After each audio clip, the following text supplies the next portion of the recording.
The pledge of allegiance and remain standing for Pastor Doyle. I pledge allegiance to the flag of the United States of America and to the republic for which it stands, one nation, under God, indivisible, with liberty and justice for all. Good evening, ladies and gentlemen. I've got one of these with you, a little story in the back, page 15, about my childhood growing up in Ireland. Found out that there were 5,000 American servicemen stationed about 3 miles from where I lived. We played in the woods, but in the woods we found little bits of metal, and even a helmet my friend found, and they had little shell casings. So these guys are actually in there practicing. This is 1942. And I got a picture in there of a tree where the guys had carved their names. RLL, Tex, Iowa, 42. So you can read it, page 15. I really want to thank you for the work that you do.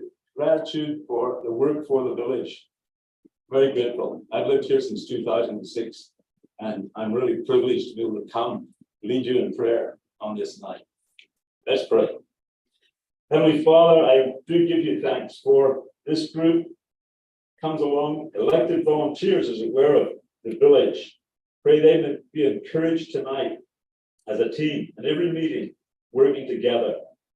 We give gratefulness too for the work of and the prayer for ongoing success of these meetings, safety for all the emergency services and police, fire department, medical services, and other caring agencies such as the senior centers and the churches here in the town. Success for the business life of the village, well-attended and safe carnival week that's coming up, safety of this ongoing enterprise this week for all the families. Give gratitude too for the holidays, for teachers and staff, parents and students, Blissfield, Deerfield, Britain schools for positive and relaxing times with their family and friends during the summer. We pray too for the need at this time for a parks and recreation director and for full attendance at all the schools, the activities that are happening, including the vacation Bible schools across the county at this time. We ask all these things. We give you thanks because of your great love for us. And ask for that godly wisdom tonight to be given for decisions, large and small, that have to be made. Lord, in your mercy, hear our prayers. Amen. Amen. May you all have a peaceful, wonderful, very productive summer. Keep safe. Thank you. Great job. Thank you, Pastor Doyle. Lisa, if you don't mind calling roll call, whenever you're ready.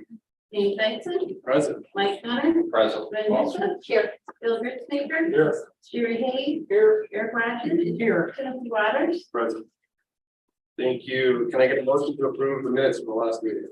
I'll move to approve the minutes of June 26, 2023 as presented. Support. Lisa.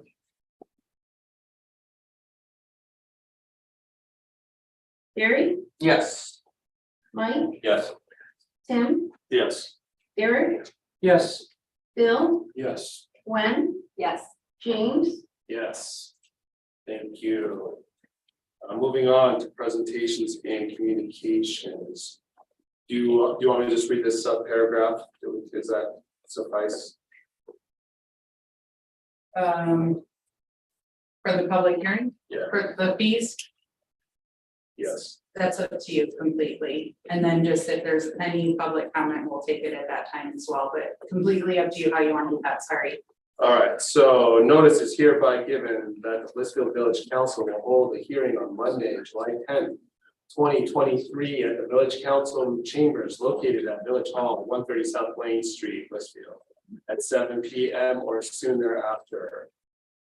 As reasonable to decide on the proposed fee amendments. A full copy of the proposed amendments can be found on our website or by stopping by the village office.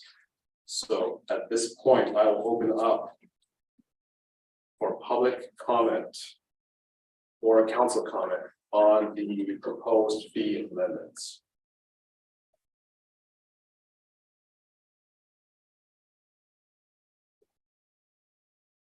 Council, nothing from the public. All right, can I close the hearing? All right, do we have to take any action? No, we just have to give an opportunity for the public to speak. Okay, Thank you. thank you. Moving on to the agenda. Does anybody have any amendments or can I get a proposal for tonight's agenda? I'll make a motion to approve the agenda for July 10th, 2023. Support. Moved and supported. Lisa? Bill, Yes. Gwen, Yes. Tim, Yes. Mike, Yes. Eric, Yes. Jerry, Yes. James, Yes. I'll open it up for public comment. None? All right, seeing none, we'll move on to unfinished business. Item number 1, finally approve the library agreement. The lease agreement, the employee agreement. I don't have the facility one yet, but I wanted to at least get the employee agreement in front of you guys. This has been approved by the library board with the changes that are identified on there, which has been reviewed by our attorneys and myself.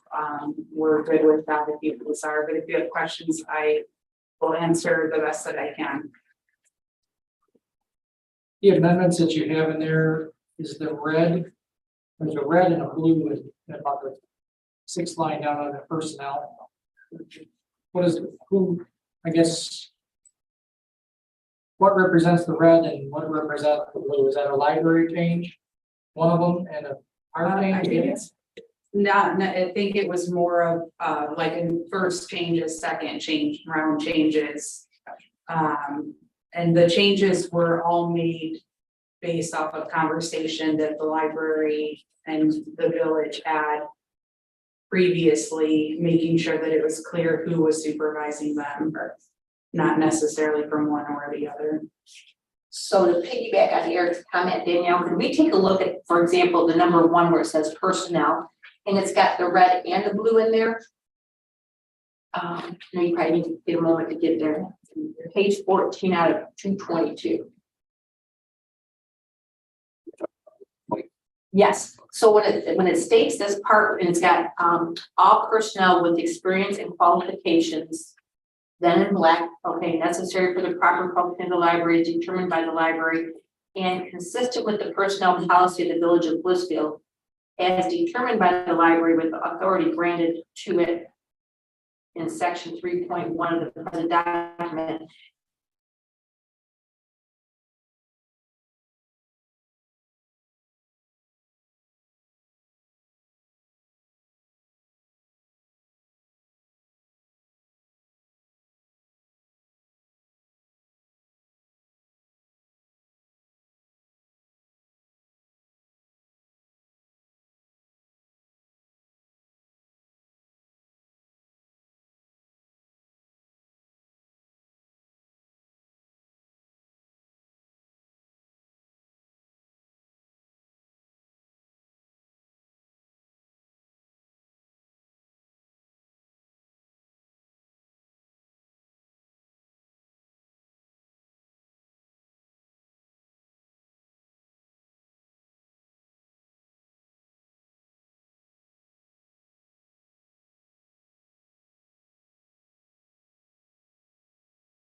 Mike and I finished with it. We were fine with any of the changes and then they as in the library board needed to ensure that they agreed with Okay, the language in the document so that they retained hiring and terminating authority and Okay. day-to-day oversight. okay. So I think that's what they've been able to accomplish here. And you guys are comfortable with what, obviously with the, okay, it didn't sound like you guys had some say in this, that's why I was kind of curious. No, we Okay. did, and what the blue is subject to the personnel policy of the village. We had to have that in mind because they are a village employee that we are in turn leasing to the library. Okay. And I see the name changed from Bob Behringer to Greg Brown, and that Yes. assumption is because he's the president. Correct. versus Bob being there. Okay, the director, okay. Thank you for answering, those were my questions. Yeah. Lengthy process, but we're getting through it. Any other questions? Can I get a motion to approve the lease agreement? Motion to approve the library lease agreement as presented. Or leave that, you will.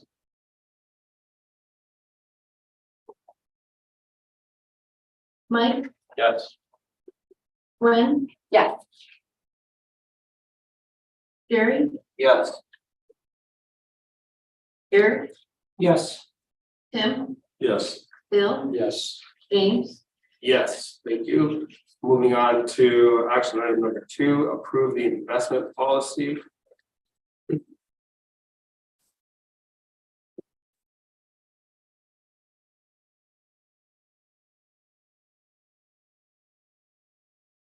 So the only question I have is, it says in the last paragraph of the first page of the policy that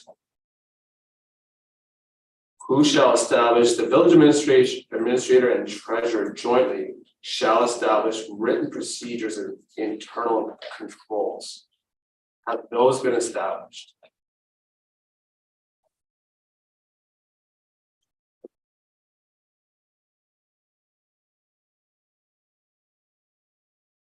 let me see your question again. So page 19 of 222. Yeah.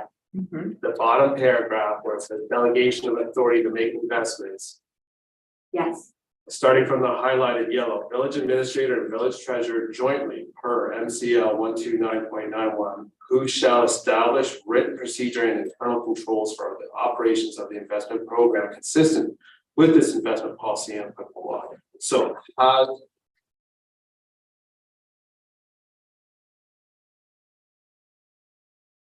have any written policy, have any written procedures been established? That's what I'm asking. No. No, No. you have not done any, correct? And then it goes on to detail what those procedures would include: safekeeping, delivery versus payment, investment accounting, purchase agreements, so on and so forth. Do we want to have those procedures in writing before this policy is approved? doesn't this policy make those procedures? Not necessarily. No, and I think, and really I would defer to Brandon because he did write this policy, so I don't want to speak for him, but I think that he put that in there because each, depending on the investment, the procedure may vary or differ slightly. So I think the intent was that at the time that if there were an investment made, that we would identify, like, how are we going to track this and take care of it to ensure that the following things that are listed within that paragraph are met, is my understanding, but correct me if I'm wrong. So I think it would be specific to the investment made at that time, which is why he didn't write the policies now. So for example, if we and right now, we're not even looking at changing anything because we want to stay local as much as possible, and Blissfield State Bank has been really good about working with us. As you guys know, we did move some money into TLC and that was more of a for insurance purposes. So we're not really looking at something, but let's say that we decided to go with that Michigan class, then we would identify, like, how are we going to track the reporting and the safekeeping specific to that investment. And then if you made some other sort of investment, there would perhaps could be the same policy or a different one depending on that. Correct, yes. It's just like any other same thing, we're not making to go anywhere and want to be my tax in the world because should be going south and that pays a possibility down the road that this mistake being made consider exchange cash speed, especially increase simulation investment field. But in order for me to be able to do the exchange cash speed, I have to have this policy in place. So, and I know that Jack Anderson from Michigan can't stop saying he made me this morning, asking me how everything's okay. I didn't get a chance to pray because my printer wasn't working today. But I think it is public that she wrote here, don't quote me on it. We are required by the state to have an investment policy in place. And we don't have one. I mean, I could go look at my email if you want to know what topic after this, but I believe it was she wrote here that I wrote in my email. I was going to print my email over tonight, but for some reason I couldn't print this. That's gonna be close.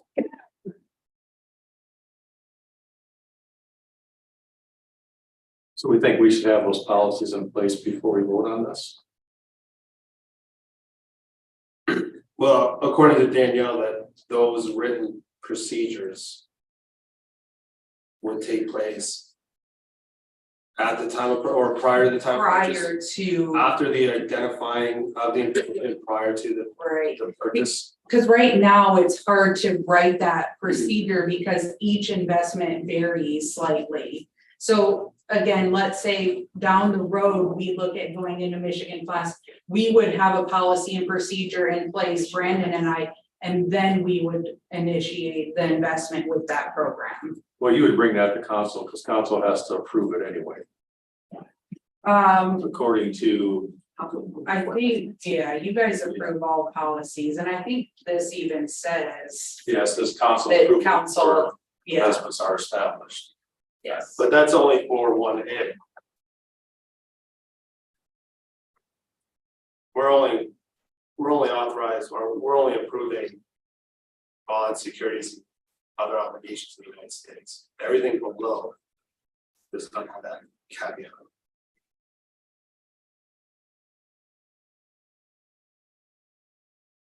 So you're suggesting perhaps, James, that same caveat be for B through E as well? Or have it a number, Just have it under one. have this part as number one? Yeah. And for nothing else other than informing council of investments, I think it's good just to get. So if you would strike that, Anything that you guys didn't know about. I would just suggest striking that from 1A and moving that up. Following comma. And putting it there, so that council approval, and I'm listing it on.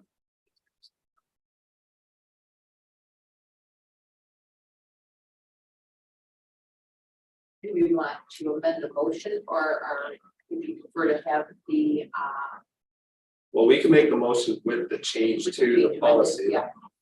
Is that correct? Yes. Yes, so I'm just an agreement, because I want to be sure you understand this clearly. So every time we open this decision, we get into answer and checking the account, the savings account, and have to read these accounts to be approved. Yes. That's a very basic ones. I mean, not gonna use money out. Well, you did bring the idea of opening an account at TLC. Well, TLC is different because TLC's we created have stipulations in there that I have minutes. It's just they do not require me to have minutes. So I can open a bank account at this state bank without council approval right now. Yeah. So the reason why I bring this up is interest rates get changed. Every time I have an interest rate, let's say 5%, and every time I have that council approval, they can drop. So I want you to think about that. I mean, I'm fine with whatever you guys want to decide, but I wanted to put that out there because a future regulation policy, we're not gonna lose money out, it's seriously money.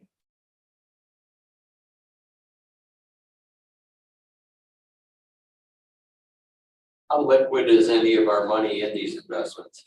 And again, How liquid is our money in any of these investments?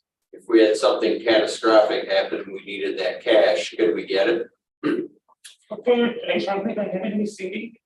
in any of these Yeah, vehicles? so I talked to Shane, just shortly after that presentation. And what we covered, obviously, this really would get me out to keep the money in this specific business. I asked her, can I open a city, include, let's say, $3 million in it? And in addition to information state, like for example, that bridge needs to be repaired, and I need the money, you just not be taken out of the top benefit. And she said that she won't put it behind that. So with bonds, securities, treasuries, agencies, it's really dependent on the market. Right, so you buy it at 5% and Fed funds or Fed rates drop. You could probably sell for more than the coupon price. So if you bought $1 million treasury and the rates go down, you can probably sell for 1.2 and vice versa. You buy it for 5%, they're talking about 2 more rate hikes, so you're looking at another 50 basis points. That's gonna be $1 million, is gonna be worth 880, 920, depending on the length and term of the coupon. So Brandon asked about buying a CD. This is a new thing because rates have jumped, right? 2-3 years ago, that you really wouldn't be talking about trying to go out and make money with our public funds. I think this council needs to safeguard against aggressive investments and, like Jerry alluded to, staying liquid. So you're locking this stuff away for 6, 9, 12 months, 18 months, 2 years. It can get a little dicey. We have found that this effort you want to be, but I wanted to be there, I think it's just ancient money, like this money to see it, and I just said. I don't want to, I mean, I'm fine if you want me to come to you every time and check it account, it's needed to be okay. But sometimes then we may need that right away. Yeah, it's like, it's when we started, she can't just say that I had to open up the capital process bank account right away to get the money in there. So a lot of this stuff happens really fast. But and the bank is very clear, they're very careful to make sure that the public funds are taken care of securely. They won't just let me open an account without me signing anything else, signing off on it. They require all 3 of us. If I may, I actually like having it go to council for everything because I think that it helps ensure that there's that extra layer of checks and balance, that we're very transparent about what we're doing with the village funds. And I do understand what Brandon's saying with the certificate of deposit, but I think I would err on the side of caution when it comes to the village funds, and if we just council approval for all of it, we all know what's going on moving forward. I mean, the CD rate may fluctuate, but we meet twice a month. It's not like we're meeting once a month. They're so infrequently. I mean, and really, if we absolutely had to, I feel like this council or any council would probably work with us on a special meeting specifically for that item if we had to. So that would be, I guess, my 2 cents for what it's worth.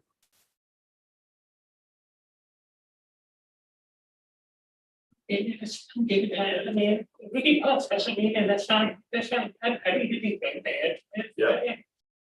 Yeah, I think that's the way to go. Just until everyone sort of gets familiar with the whole process and comfortable, and then if we see the need to amend the policy later, that's fine too. So is that what we're looking at now, the policy with 1A highlights removed? And added to number 1. Yes. I'll make a motion to move to approve the investment policy as amended. With the highlighted portion, council approval before investments are established, be moved from 1A to number 1 behind the word following, as presented June the 27th of 2023.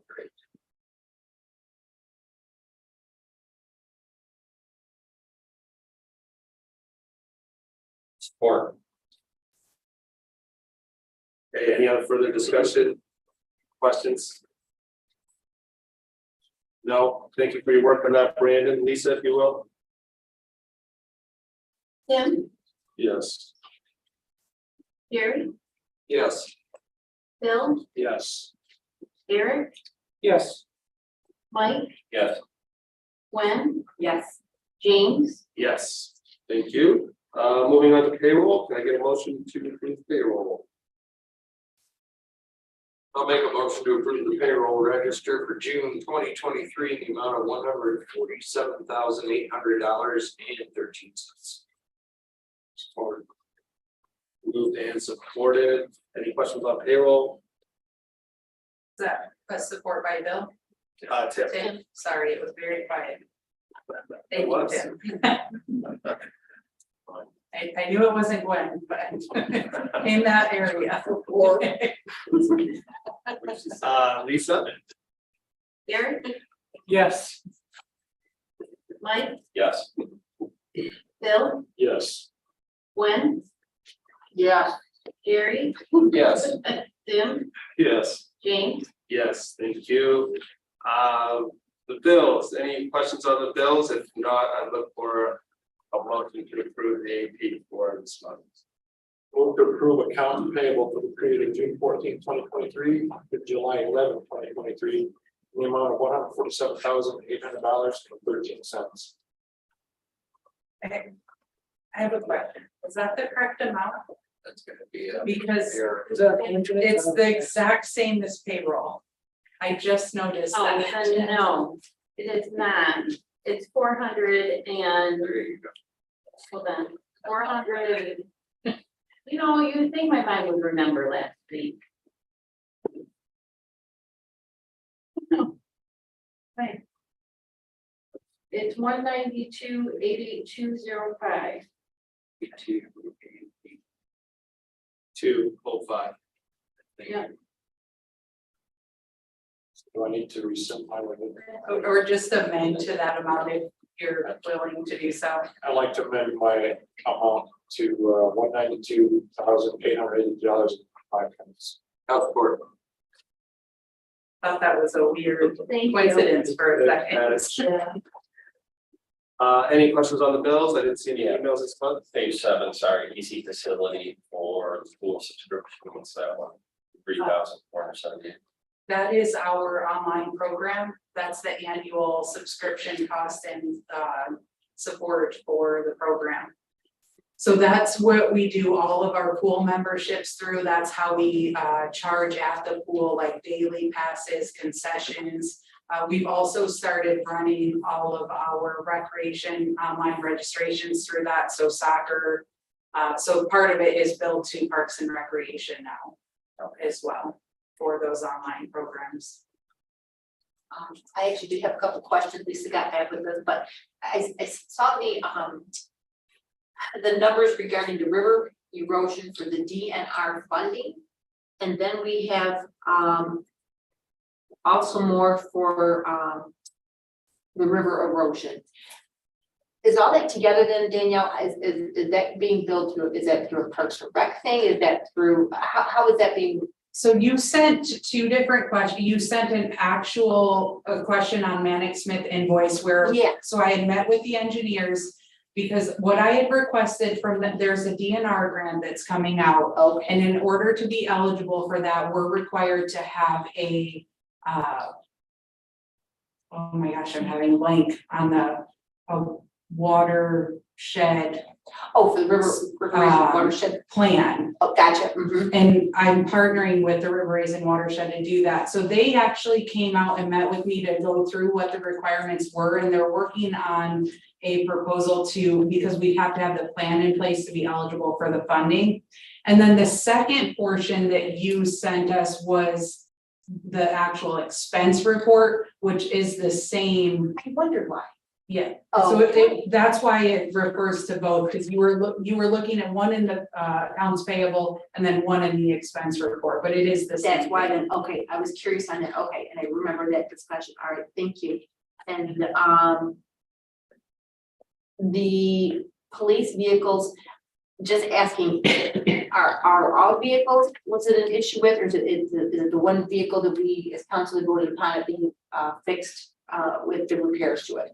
So a majority, again, we're looking at the revenue expenditure report, and a majority of that is that expense to repair the vehicle, the 17, I get all my years okay. mixed. But then the remainder of that is their average, their Normal like stuff. annual Right. maintenance, Okay. yes. Gotcha.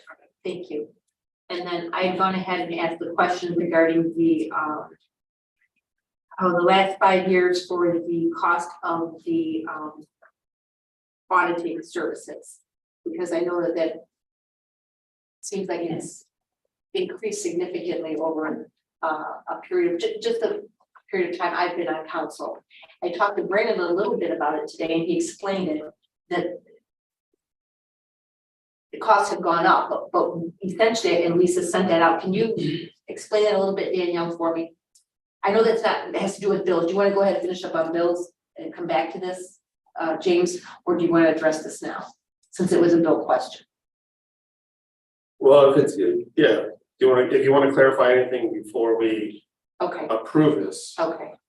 And to be completely honest with you guys, I didn't look at that report that Lisa sent. I know she and I talked about it. Mhm. And I thought that that would be a good way to kind of see the numbers historically. Yes, that's what I was looking for, to see kind of where things have been and where they're now. Yeah. I can mean, say all the consulting services that I've seen over the last 2-3 years have been skyrocketing, What, including insurance. why is it? I'm just asking, I mean. I think it's just a wage adjustment. I think the labor market's impacting it greatly. Retaining good help, staffing shortages, having to pay people, all the consulting fees I've seen, audit related and more, just It was doubling, tripling. when I first got on council, I really remember like 20,000 being the number, and now it seems like it's more like 27,000. And going that route, and that just seemed like a significant increase over that period of time. And then keep in mind too, the last couple of years, we've had the addition of the single audit, And that's what which Brandon is was talking about. required due to us utilizing more than 750,000 in federal funding. Okay, So this will be the last year that we'll have to, I shouldn't say last, and not maybe ever, but at least Right. associated with the wastewater treatment Okay. plant upgrade. And I believe, I'm going off memory, that was $8,000 this last year, Mhm. just in itself. So then that'll. So that's drop why, off. okay, so that answers that, okay. That's what I needed to hear then. Thank you, thanks Lisa and Brandon for getting that information together. Thanks, James, I'm all set. Okay, any other questions?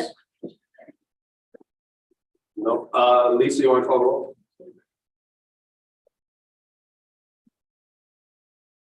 Tim, Yes. Eric, Yes. Gwen, Yes, Mike, Yes. Jerry, Yes. Bill, Yes. James, Yes, thank you, everyone. Number 3, request a fee waiver request. Mr. Shoemaker is requesting a waiver of the $90 turn-on fee. I did tell him if he could make it tonight. He wasn't sure with this job that he'd be able to, so I'm guessing he was tied up with that, but I put the information in the packet for you guys, but he did pay in full his past due balance, so at this time he owes nothing, including the month of July, outside of this $90 fee. He indicated that he had not received his mail.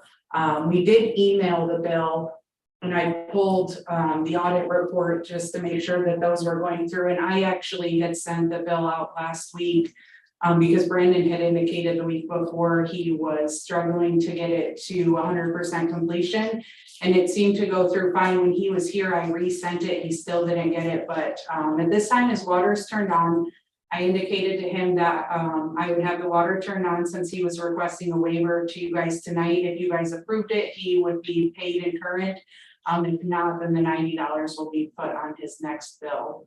But if you have questions, I'll try to answer them. Just FYI, we did add, he now will get an email to do 2 different emails and then a bill to his business and his home address moving forward. so he would send a bill to his home email? And you didn't see it? I'm not gonna, What did I think it's his work email. In the past, we have had investment properties in Blissfield, and the experience were always emailed to this time. This one, he requested to be emailed to business. So now they know it's they consider getting email to both his business email and his personal email, as well as get a paper copy of the mail to his business and his house.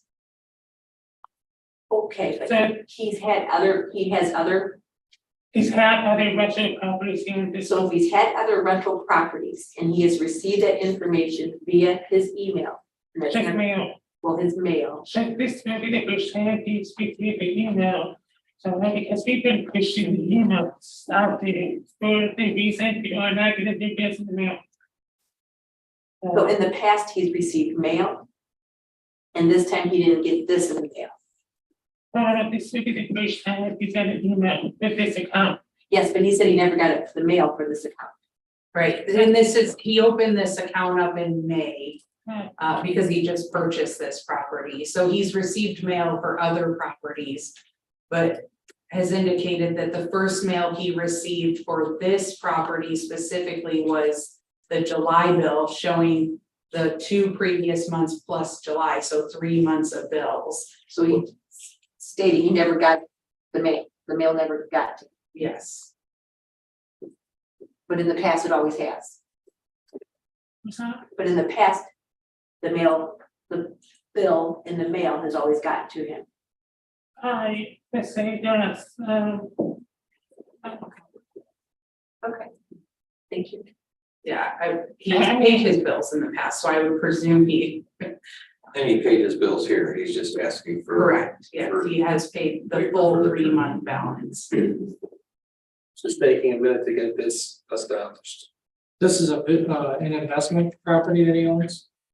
I don't know, honestly, I could not speak to that. I know he does not live there. Is this an investment property that he owns? Do you know, Brandon? I'm guessing it is an investment property that we purchased because, the second bill is being mailed to his primary residence. But the account is in his name. Yes. It's in his name, but yes. So that's his. That's not uncommon, that's not uncommon, but people put the investment properties in their name, that's not uncommon. So He pays the water bill on his investment property then. It's the opposite of having the affidavit and having the renter do the payment and then they're falling back like we've discussed for all these other issues. I don't think I think there's it's a renter, vacant. there's not a renter right now. Right, I believe it's vacant at this point. He is, from my understanding, and this is not information he gives me, this is a property that needs to be renovated. Okay. I don't think we should be sending numerous bills out. Again, that's money that costs us. We can't send everybody 10 different bills. I mean, it's 60 whatever cents for a stamp, but we can't do that for everybody. It doesn't make sense. I'm sorry that it didn't get there, but you know, it is what it is.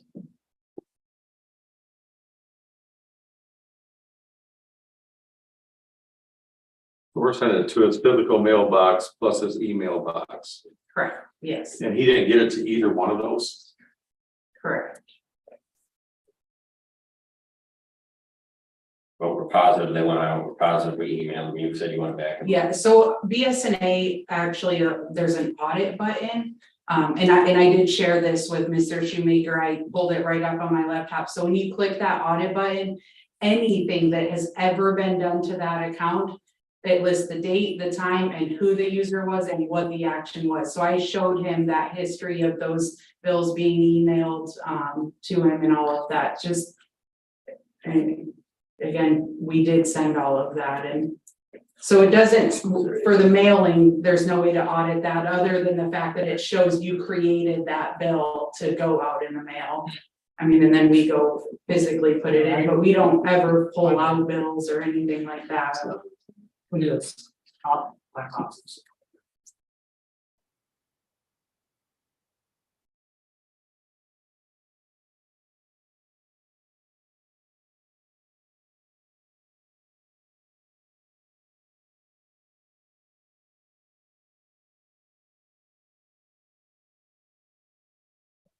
Much like Glenn alluded to the last meeting, I don't think we should have to sit there and talk about these every month. For the city of Detroit, we'd be here all night long talking about water bills, so. I mean, again, stuff happens, it did cost us the, you know, the fee or the rate of DPW employee will get it, but things happen. You know, I'll take his word for it. I'll make the motion that we credit Mr. Shoemaker the $90 turnout fee. I'll support it. Thank you, gentlemen. But I still don't like paying for two bills. Yeah, it's, I think he said other rental properties, he knows the game. He knows take a minute to get this one up and running. he knows what to do, he knows the process. Lisa? Bill, No. Derek, No, Gwen, No, Tim, Yes. Mike, Yes. Gary, Yes. James, Yes. All right, action item number 4, award life-saving award to Lieutenant Wagner. take the lead on that. Sure.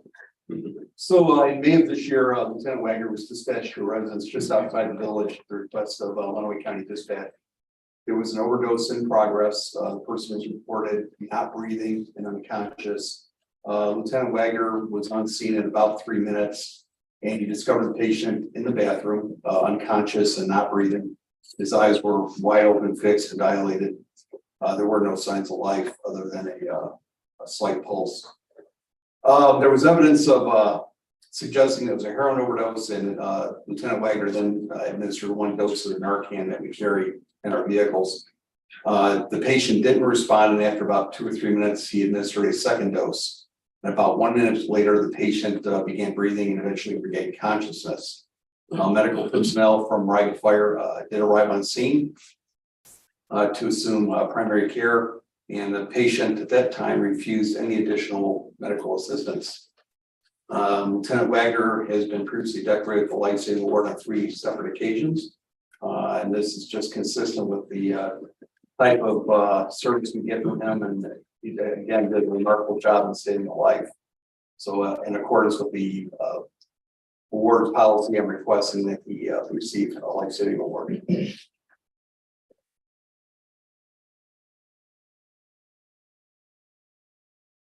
I'll take a motion. Move to award Lieutenant Jacob Wagner of the Blissfield Police Department life-saving award for the life he saved on May 10th, 2023. I'll support that. Okay, supported Lisa. Gary, Yes. Tim, Yes. Mike, Yes. Gwen, Yes, Derek, Yes, Bill, Yes. James, Yes. The motion carries, and thank you to Lieutenant Wagner. Is that all? Okay. Thank you. Action item number 5, award distinguished service award to Officer Matthew Huntley.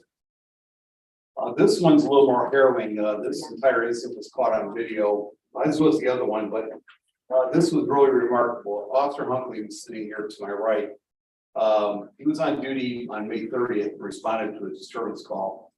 And when he got there, he was met by 2 women in the residence who were very excited. Said there was a male subject that was tearing up the residence. Officer Huntley entered the residence, and as he advanced down the hallway, adult male subject came out of a back bedroom armed with a claw hammer and began advancing on Officer Huntley and was repeatedly yelling at him to shoot me, shoot me. This was what we call a suicide by cop incident. Officer Huntley drew his department issued taser while retreating away from the subject, continued to advance upon him, and he closed the distance to about 5 feet. Officer Huntley repeatedly ordered the subject to drop the weapon while at the same time trying to establish some rapport with the subject. The subject eventually did drop the hammer after Officer Huntley's repeated commands, and Officer Huntley was able to convince the subject to talk to him. Officer Huntley was able to convince the individual to peacefully surrender and was able to take the subject into protective custody and transport him for psychiatric treatment. Officer Huntley was confronted with a potentially deadly force incident. He exercised great restraint in using force. Through his professional tact and demeanor, Officer Huntley was able to de-escalate the situation, convince the individual to drop his weapon, surrender to custody, and be transported for psychiatric treatment. The Blissfield Police Department awards and recognition of service policy states that a distinguished service award is conferred upon an officer for service in the line of duty, which requires unusual thoroughness, conscientiousness, determination, and initiative in the performance of a difficult assignment. The service need not involve exposure to physical danger, but it must have been instrumental in protecting life or property. It may include an act of exceptional courage and bravery, or when, because of the outstanding nature of the act, a life is saved, a serious crime prevented, or a person is arrested who committed a serious crime. Based on that, it's my recommendation Officer Hunkley receive the Distinguished Service Award. I'll make a motion to bestow the Distinguished Service Award upon Police Officer Matthew Hunkley in recognition for his valiant service to the resident and to the village of Blissfield. Support. Moved and supported. Lisa. Eric, Yes. Gwen, yes. Tim, Yes. Mike, Yes. Bill, Yes. Jerry, Yes. James. Yes. Officer Hunkley, I know this award is presented without much fanfare, but we certainly appreciate everything you and. Well, I'm gonna stand up.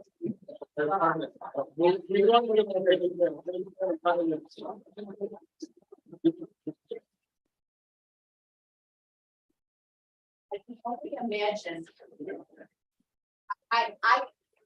Officer Hunkley, that is what I call in my world a hero. I can only imagine, the adrenaline that had to been pumping and having someone that close to you, that proximity to say, to kill them, and the reasoning it takes, and how you must have felt. When I read this, in the, the material coming to us on Friday, I was just in awe of you. You can hear my voice. I just, so very, very impressed for you, and such a good person. Thank you so much. Thank you. You're welcome. Thank you. Thank you again. Okay, moving on, item number 6, resolution adopting fiscal year 2023-2024 comprehensive fee schedule.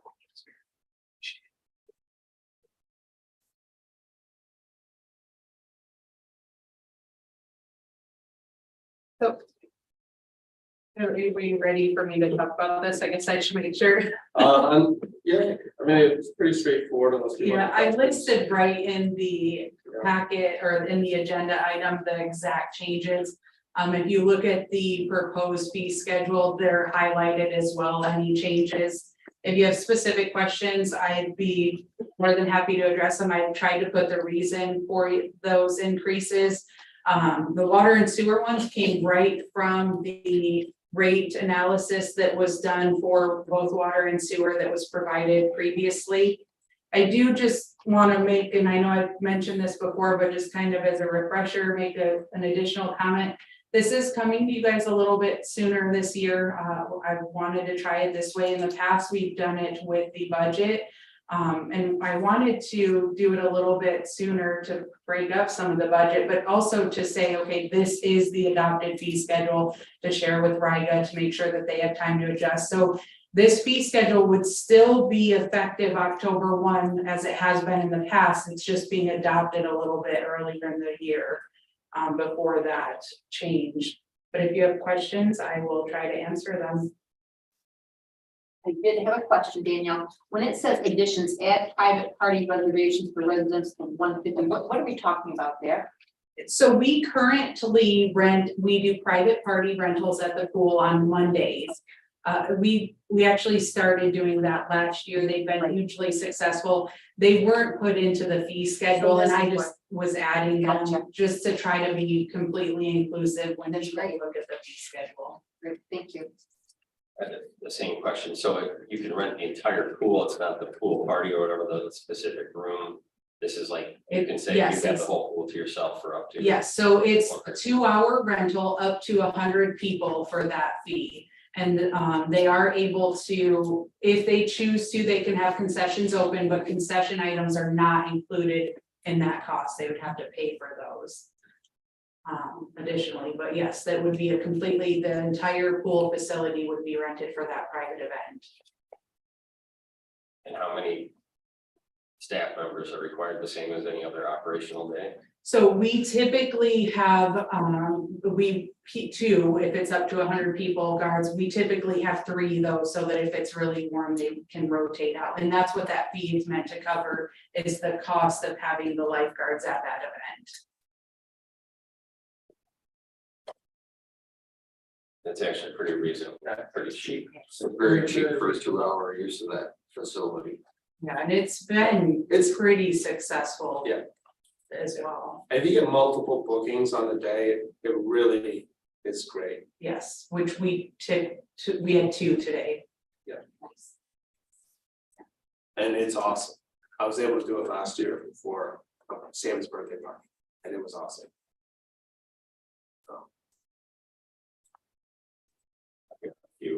I know. Going back to old school days, whatever village charter origination.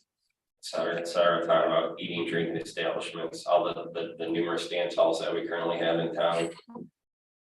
Is this stuff that really is necessary that has to be included due to our charter, or is it something that we don't really need? So those fees are included in this because of the ordinances, which I've started working on. It would be my recommendation that we repeal the eating and drinking establishments.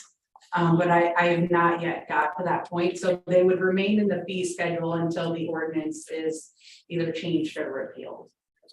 And I doubt we're collecting $15 from any of the restaurants in town, if you're correct. We do. We actually do that. Yep, we do. They get a bill every year. It goes out October and I said, last September Oh, yeah. they had time. so that they have time, but yes, it's a big $315 a year right now. The transit merchant, I still agree with, because again, we get people that come in, the ice cream trucks, my disdain, whatever, that sort of thing. Again, it's just a checks and balances that, okay, who's coming into the town, who's doing what, who's selling what, I think that's a great thing. But again, a lot of the stuff's old school, much like we've alluded to, we gotta update these ordinances. It doesn't really matter where council decides where we're gonna set hitching posts anymore. So I think a lot of these things, which are included in our ordinances, do need to be cleaned up. I also had a question on water and sewer.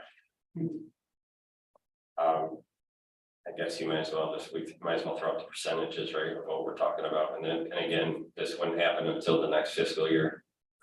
Where you're talking about increases. People riled up already. Water and sewer, sorry, I lost it. What's the water increase percentage? We get to it. Water availability, 2.3. 2.3 on availability, 4.8 on consumption. Right. And again, we're trying to explain that stuff and be transparent with our residents, inflation's obviously high, cost of equipment, maintenance and producing the water, gas, electric, everything. Those, again, these are enterprise funds, they have to pay for themselves. We have to just pass that on. As much as we all hate it, we all pay the water bill. It's something we have to do. The way that I looked at it was an average, maybe $3 to $7 a month based on your bill or how much water usage you use overall. So I mean, it's not breaking the bank. We get that it's not pretty, but again, it's gotta fund itself. So there's, reasons why we're doing that. So we don't want to have happen what happened a couple of years ago. Right. Yeah. We're supposed to And that's absolutely what we are doing. We are Is learning to set from aside the money for the infrastructure improvements. learning from our mistakes. And I did run some numbers too. So if somebody uses 1,000 gallons a month, it would be an increase of $3.21. If they use 2,500 gallons, it's $4.66. If they use 8,000 gallons a month, it's $10. Just so that The sewer consumption fee increase of 11% seems awfully steep. Is there any like major reason, or is it just the upgrade to the plan? the consumption fee increase is, I think, due to all of the added equipment and maintenance. Because when you go into, so the Michigan Rural Water Program, when I go in to update all of that, it wants you to put all of your assets. And then it builds out like a percentage. So if it's the useful life is 20 years, it kind of builds that out and includes that in the money that you should be bringing in. Okay. And that's a good question, just to confirm with John, right, John Howell or whatever, regarding. Well, if that's setting us up for the next, 30, 40 years, when we need to reinvest in those plants. It makes me wonder about the water consumption fee, Exactly. whether that's not enough, because we're not adjusting for the cost of inflated assets. We're running a schedule based on old asset. I think the water would be higher with a 20-year-old plant. I would think those would be closer, like either both at 11 or both at 5. That's all. So we have accurate figures because we have new equipment at wastewater treatment plant. Water treatment is already on a sliding depreciable scale. So I'm wondering. But the assets of the wastewater treatment plant exceed the cost of the assets when they were purchased at the water plant. So the water plant assets are pretty accurate. They redid their asset management plan last year. And it's actually more detailed than wastewater, but I think it's because at the time that those assets were valued, they were far less than the value now. Okay. Which kind of changes that picture, but I do think that. I'm not gonna say that these are perfect, but I do think that they're pretty close. I mean, it's hard to be completely spot on because needs do fluctuate a little bit, but. I think we're on the right track. We still are falling in with that recommendation that they said don't do at least 3% increases every year to keep up with that inflation. And we're doing that. I guess I certainly don't want to drag it out, but my concern is the outside village limits rates. And again, this is something before many of us were here. My concern is that every time we compound, rates for in residents, it's double what goes to the residents outside the village. And I guess the intent behind that is to pay for the added infrastructure that we do when we expand our system. But sooner or later, we pay that infrastructure off, and they should fall back into the regular maintenance schedule with the rest of the village, just much like we would have to replace our own lines in the existing village at some point. Once the infrastructure is paid off, then they should fall right back into those same rates. So I know there's only 27, and there's been a lot of complaints about that, a lot of questions about that, especially when we talked with Riga in the last year. You're talking 27 units out of 1,748 in our system. It's 53,000 versus 1.15 million, or 4.6 of in village, 4.4% of our total revenue. Now, I certainly don't want to pass that on to our existing residents. But again, sooner or later, we can't double dip. These newer residents that built the infrastructure, it's paid off. Why aren't they becoming part of this regular maintenance fee? So again, that's something I would like to talk about. It doesn't have to be now, but it's fair across the board in the future. But doesn't Riga enjoy its own infrastructure? Riga is billed at the in-town rate. Riga residents. Riga is billed at the in-town rate. Riga then adds an additional fee to their residents. So I don't know exactly what that increase is to them, but we are billing for the in-town rate. Our same town, right? Yes. So what they do on their end is. Cover their construction costs. We literally just subtract whatever amount of units they have, and then as soon as it gets past Smitty's property, again, it's their infrastructure, they decide how they're gonna maintain it or whatever, but we do our own. But I'm talking about the 27. Right, you're saying like the people that are right outside the boundary, so. I understand what Mike's saying completely. Typically, or a lot of times, communities have that high, it's not uncommon to have a double or a 1/3 higher rate or some kind of higher rate. And a lot of times communities do that because what they want to do is incentivize you to annex into the community, because really, right now, they're reaping the benefits of water and sewer from the village, but they're not paying in property taxes to the village. So as a village where our revenues come from those property tax, we would rather them annex in and incorporate within our village limits to get the full benefit. And then the benefit to that resident is they get the full village services. So that's typically why communities do that. I'm not arguing one way or the other. It's completely up to you guys, but just food for thought, why communities typically will do that. I think that is food for thought. It's another point. And again, not that one way is right, Right. another is No, wrong that's at all. no, that's another valid point. Anything further, Mike? And then just future tangenting off down the line, again, talking about units and whatnot. You guys know my philosophy. I think No, what is we should beat up to the meter and everything above beyond follows plumbing and building code. And that way we're not trying to decipher the changes in units, and we're not digging into the rabbit hole of inspecting properties and getting into things that we don't need to, or possibly don't want to. If we make that was something I thought about that meeting we had with the meter people coming in. Will that take care of that issue then, Mike? It should, because say you've got an 8-unit apartment complex, and again, we would have to adjust the rates at that time, but you have a specific number of units that can be fed off a specific size water line or meter by plumbing and by building code. Say a regular residence can have a 3/4 or 5/8 line. If you have up to 6 units, you're gonna need an 1.5 inch line to feed it by code.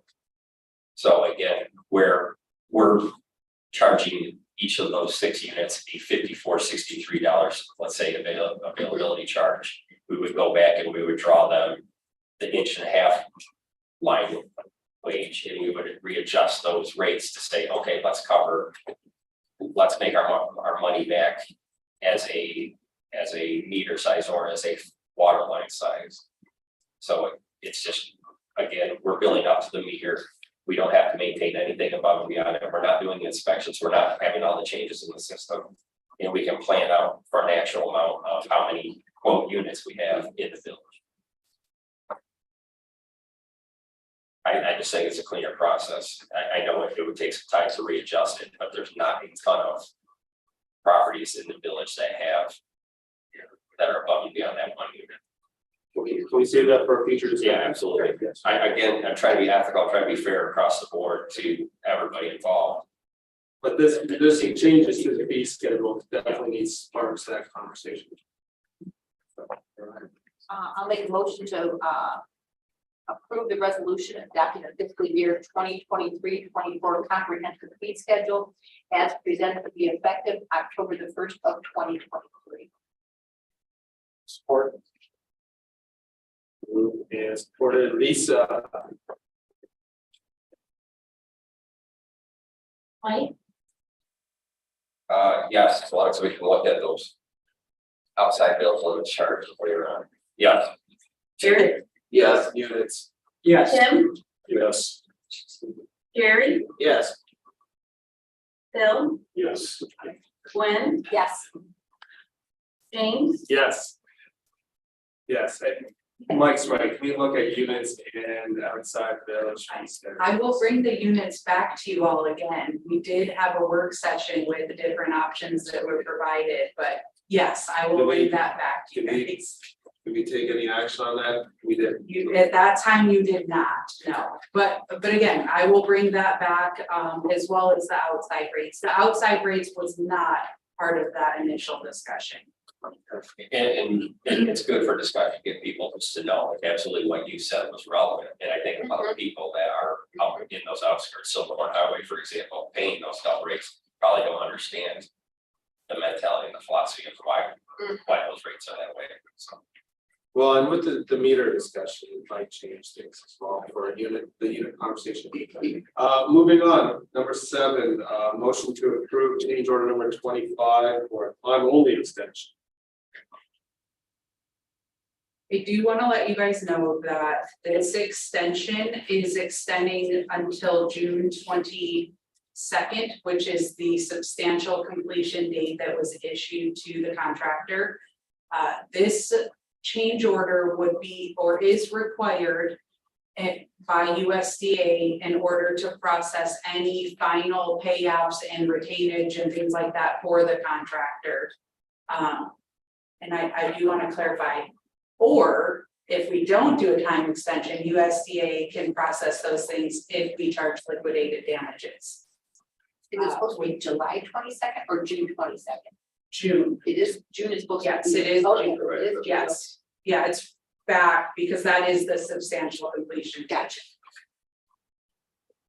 Again, if you have questions, let me know. Yeah, or Or we can what? we can charge liquidated damages for the contract and provide that documentation to USDA, which would prompt them to pay as well.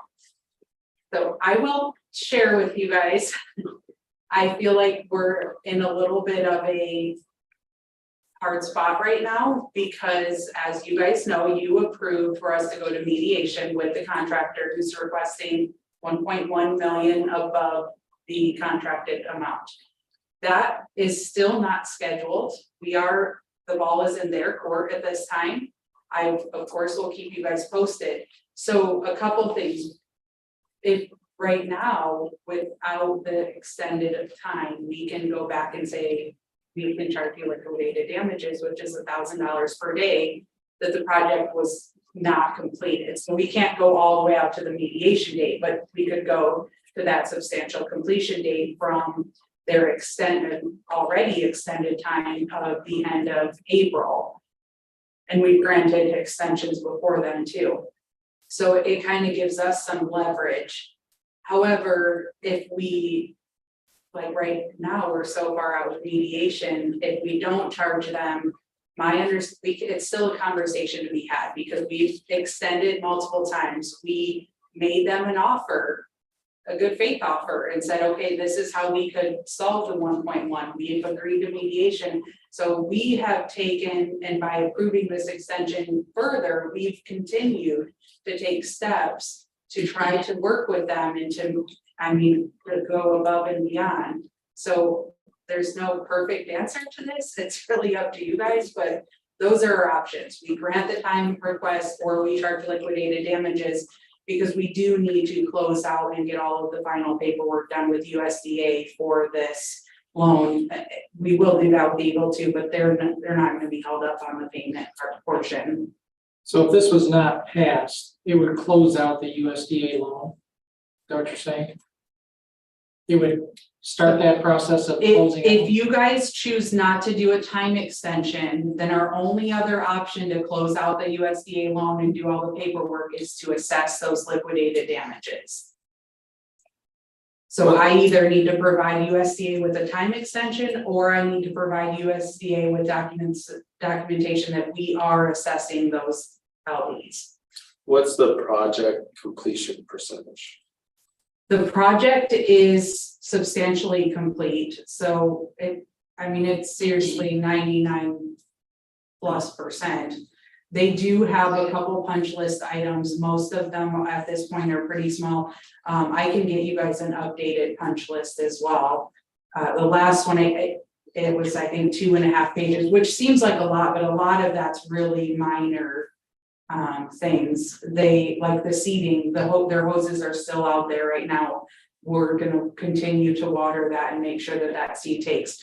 That's not going to be marked off their substantial completion until they've pulled all their hoses and it's no longer there, and the seed we're mowing and taking care of it. So it's little things like kind of housekeeping things. Operationally, We are running the upgraded plant. Is there one position or one decision that benefits the village more than the other? If I had a crystal ball. Yeah. That's a very hard question. I mean, I would tend to always lean, not always, mostly lean on the side of not being combative. I think approving this time extension, kind of like I alluded to before, like, it's just one more thing that when we go to mediation, we have done how many different things in our attempt to work with them. Not up until this point, and even at potentially this point, have we not gone out of our way to work with this contractor? That's how I feel. Like this is, in my opinion, this has been all a one-way street. Yeah. It's not been a give and take, it's been a take. My opinion. I agree with that, and my hope would be that we approve this and they move on with their life. But if we end up going to court or we aren't able to solve this in mediation, I do think that we need to keep in mind we're gonna be in a Lenawee County court. And I do think the fact that we have continuously, time and time again, said, okay, this is what we're gonna do, and they've refused to come back, is going to be in favor of the village. But that being said, again, I think if we charge liquidated damages, it's more than fair too, because like you said, it has been completely one-sided. Danielle, you said the liquidated damages were $1,000 per day, Yes. going back to, So it would be from the time that they were outside of their contract. So we extended them until the end of April. So it would be from May 1st until they were substantially complete on the project. and that was June 22nd, they were substantial. Correct. 60 grand compared to the 1.1 million change. Yeah. it's not very much. And prior to that, they're like potentially, had we not approved any extensions, it's another 240,000. Yeah, because it was would have been last fall. Correct, yes. Well, like Danielle said, it's hard to, it's a risk either way, or you're kind of just trying to play it out to the best decision. Again, I'm assuming we're gonna go to mediation, obviously, that's the way it looks like we're directed. Yeah, I think we've tried to, like we've tried to allude to, we've tried to be open, we've tried to work with them, we've tried to be ethical and fair to that company. And pay for the things that we added on.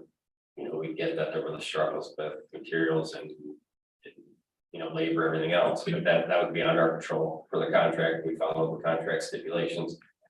My only concern would be, yeah, sign it off, try to be the the bigger man, person, whatever, as a village, but make sure that we don't pay out that retainage. I want to make sure that we hold anything until mediation is settled. I'll be able to do that. I don't want to close it out, much like the pool discussion. I don't want to get into that where we're paying it out like, oh, peace out, and then we still have problems. So. The USDA documentation required, the way it's worded is we have to pay out anything that's completed, including retainage. With the only thing we can hold is anything not completed plus 250% of that. So let's say that whatever they have to complete is $40,000, we can save 250% of 40,000. Everything else would have to be paid out the way the USDA documents are written. For this discussion though, it's either sign off here, which really has no risk, or not sign off and then we have to explain that in mediation or in court. Which I again, it goes back to we're planning for execution, but there's really no risk in signing off on this. And any pay app or release of retainage, Mike, will come to council because it would be similar to any pay app. So you guys will have all of the information, what's pending, anything like that. With or without this order, that would come to you guys. We've been good partners up until now. I would say we should continue. And I'm the last guy after going through those meetings and subcommittee that would want to help this company, but. I think this is pro Blissfield decision To sign off. to sign off on it.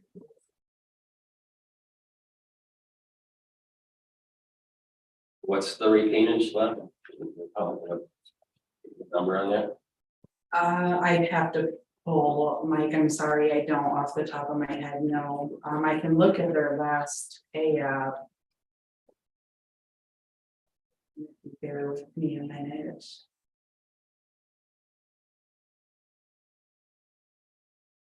Because I get what you're saying, you know, James is trying to continue being the bigger. You know, the more ethical or working, you know, relationship there, but again, it's gonna cost us money to mediate, it's gonna, you know, they still could potentially say, well. We're going to court and we want 1.1, You can guarantee that. I'm not sure we want to. Just pay them out now and walk away and say, okay, we'll let the courts decide later on, I'm not sure I'm willing to risk. You know, put it all out on the table just yet. So based on the last pay app, we right now have 360,000 or just under 360,000 sitting in the retainage account. Is that the 334? Yeah, I'd rather dig my heels in over that than this. With the retention, And that does not factor in I've not processed the pay app for them since May. Was the last pay app that because we were outside of that, which we processed in May was for the month of April. Because again, like right now, if I submit to USDA, they're not going to reimburse us because we're outside of that contract time.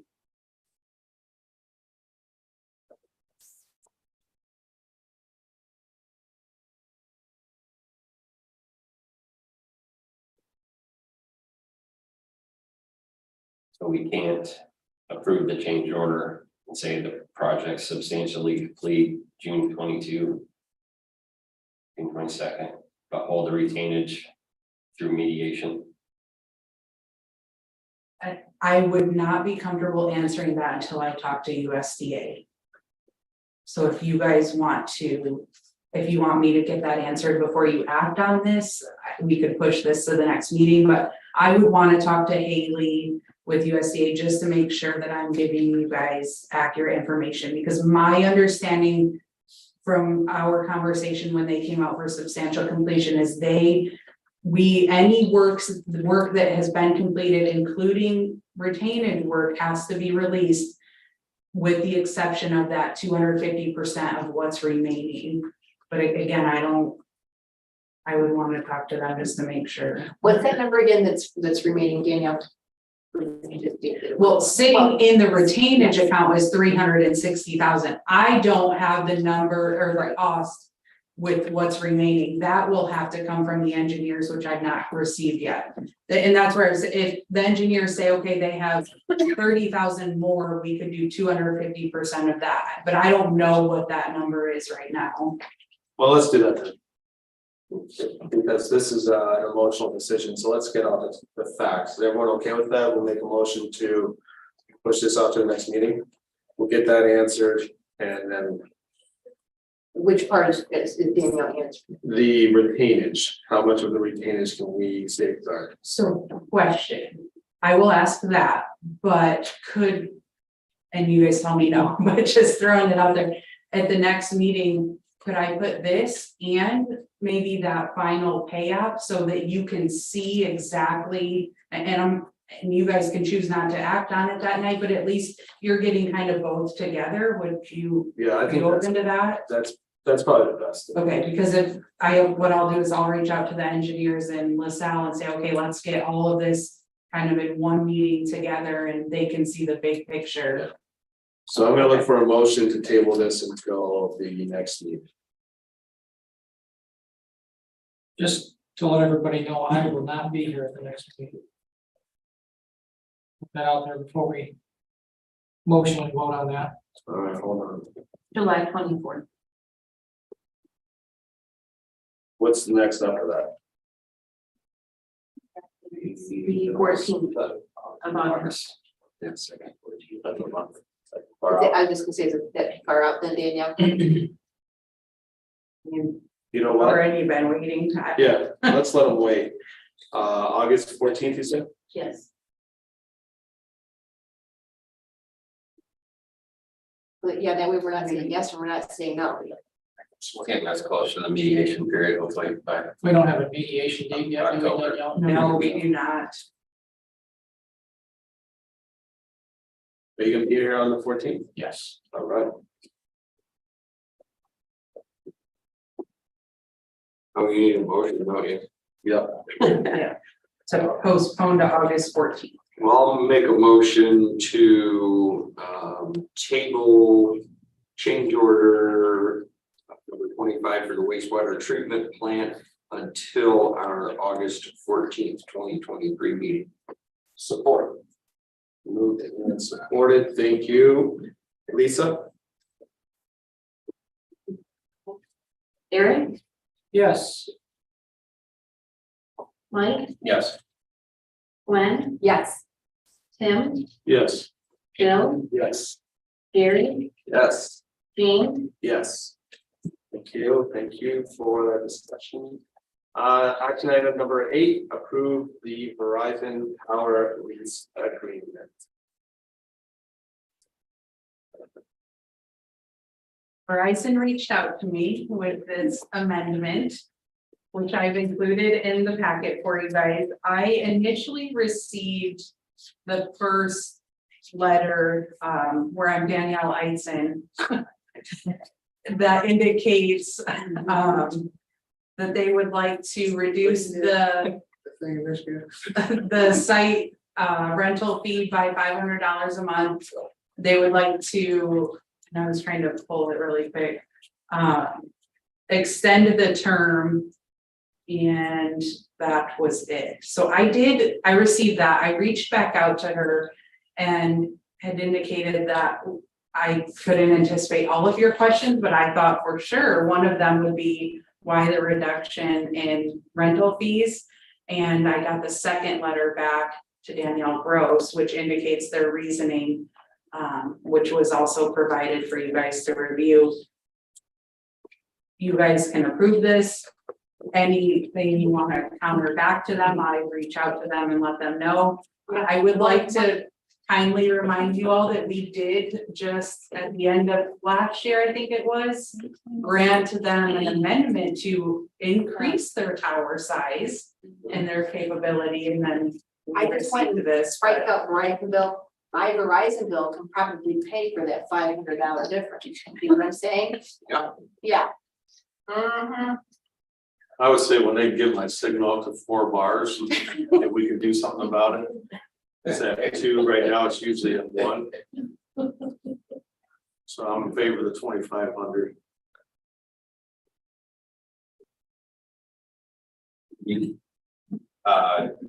Background history on this, we've talked on this since they put the array up, I think in 2007, they've come to us numerous times, renegotiating the terms. We've had third-party companies come in and try to buy us out at the time and say, well, we'll give you a lump sum, and then you get it either 20, 30 years or retroactive that they're kind of the middleman. So this stuff is always continuing. The way that we addressed it as a council back at the day was, I believe it was pushed into the utility fund to help support the utility funds, and where that money goes. I'm pretty Brandon, where does the lease payment, does it go into water and sewer? Okay, Where does the lease payment go? I guess it should have shown you that. It goes into the general fund, okay, regardless, whatever it was, council at that time had alluded, they were utilizing that money to quote help supplement the general fund, which is always sort of short. So rather than take that lump sum, that's something that we could address maybe later on, if we have large scale infrastructure improvements. Sure, maybe we need another tower, and we say, hey, give us 500,000, pay for half our tower, we'll do it at that time. But I guess, trying to drag this out, this technology is not going anywhere. They just reinvested in it. They put the generator out there. They put another array out there. obviously their costs are up, just like our costs and operations are trying to make or save money. I'm gonna call her bluff and say, no, they're not gonna pull that rate, there's nowhere else to go. You have to build a tower. Yeah, so I'd say 500 a month is 500 a month, so. Can we counter with an offer of 35.62.17? I was curious on that too, if we can counter with them. I don't think we need to play that game. I'm happy with the guaranteed money, I don't wanna see them down, but I don't think they're gonna pull that rate. There's two of them actually.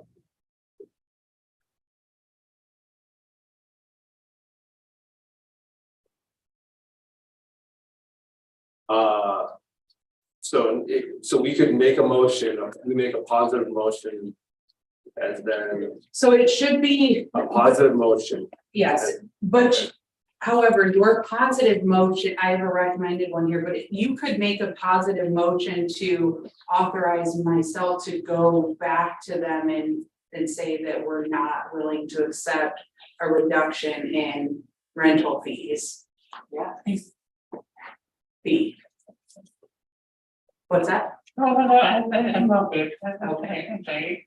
Well, would you not notify them of the action taken? Yes. If the motion fails though, I would notify them that everything has failed. So are we like not willing to have any conversation about extending the length of time and then that would be my fear is that if I go back and it just has failed, because they are asking for us to extend the term of this too, which I think from what I'm hearing, we're open to doing with the same rental fee. No, I don't want to go forward with the same rental fee, I want more money. Or more. When does their current lease end? I believe it's next year. I think it was, my personal opinion would be to kill this amendment and then have them come back in a year when their lease. Yeah, so you can do that lack of motion and it would die on the floor, or you make a positive motion, which fails by voting, so however you guys. And again, James, to do what now? Just let this die and then when their lease is up for renewal, revisit it. Then we can have that discussion then. Right. Unless they want to have the discussion now, but That's why you sign a lease agreement though, that's. to set terms for a set period of time. Yeah. James, I think we just. Lease it up, yeah, and then when that's up for renewal, we'll visit it then. Or we could guarantee the 2,500 for 3 more 5-year periods, 15 years, that's Well- guaranteed too, so. Well, they're offering 2,000. Yeah, and I'm saying that with the, well. I don't see us getting more, I mean, we could ask. Well, But I would rather protect ourselves and not lose it, but it's. That's why I kind of like, Danielle, your suggestion of you talking with them. It also, that language does include the service. Or the increase. 10%. Yeah, 10%, was it a year? I was trying to. Actually, it's not. Which is, yeah, it's not anything, but Yeah, the next increase wouldn't be until 28. It takes 10 years to get back to the number we're at now.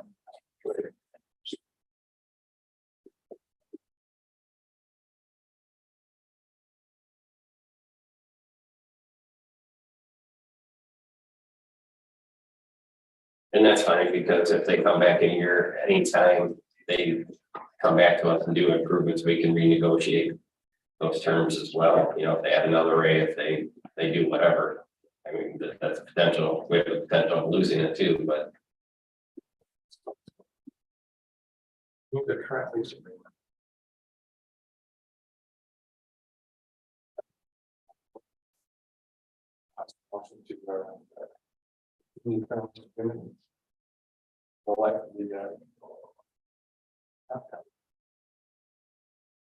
Well, that's a lease agreement that's already in place, so I don't think we need a motion to It's not cheap. continue a contract that's already in place. I think the motion would have to include something to the amendment that Verizon is proposing. Yeah, like a counter or. Yeah, like, yeah, or Danielle, authorize Danielle to go back with a counter. Right.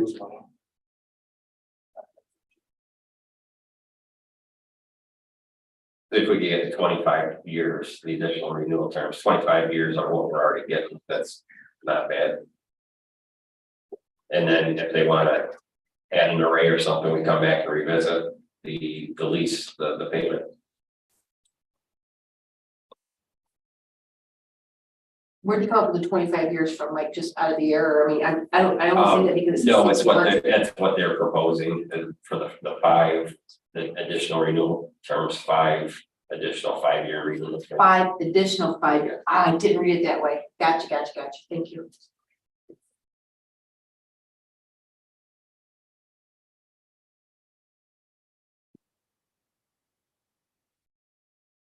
Yeah, we've seen the industry and the environment change so quickly. I think things could be very drastically different anywhere, so.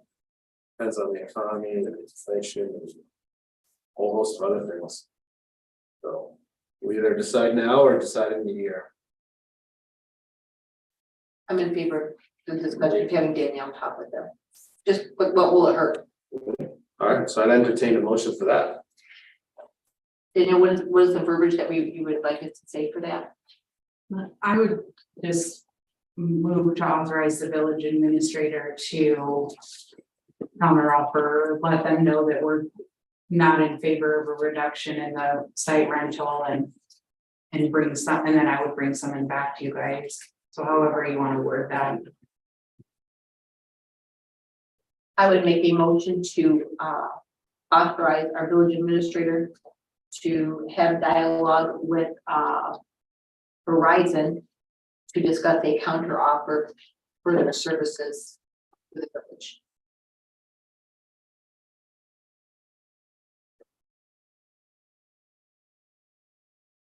Can I get support on that? Is that counter offer gonna be the current 2,500?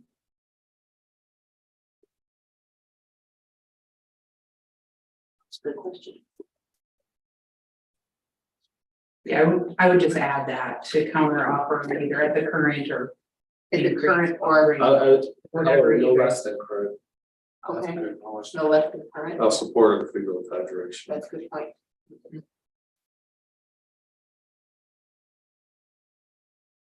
But we've already got a contract in place for that amount. For the next year. Right, so if you do, yeah, you would need to extend it for the quote, So- however many The 5 years. Yeah.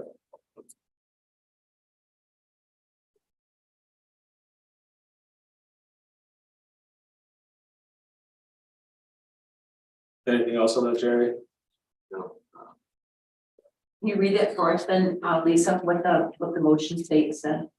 Move to authorize the village administrator to have dialogue with Verizon to discuss a counter offer no less than the current rate for services with the village.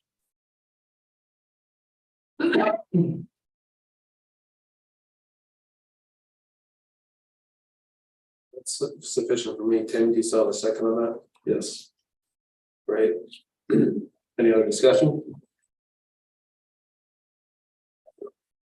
I think the point that we would make is no less than what we're currently getting. The risk then is what Danielle would discuss. Do we want to say 5 years? Do we want to say the same amount for 5 years? Or do we think we could potentially get more in the long run, say 10, 15 years down the line? That would be, I guess, my discussion is what I would want there. I mean, if we could guarantee the 25 years at 25.62.17, I'd be okay with that.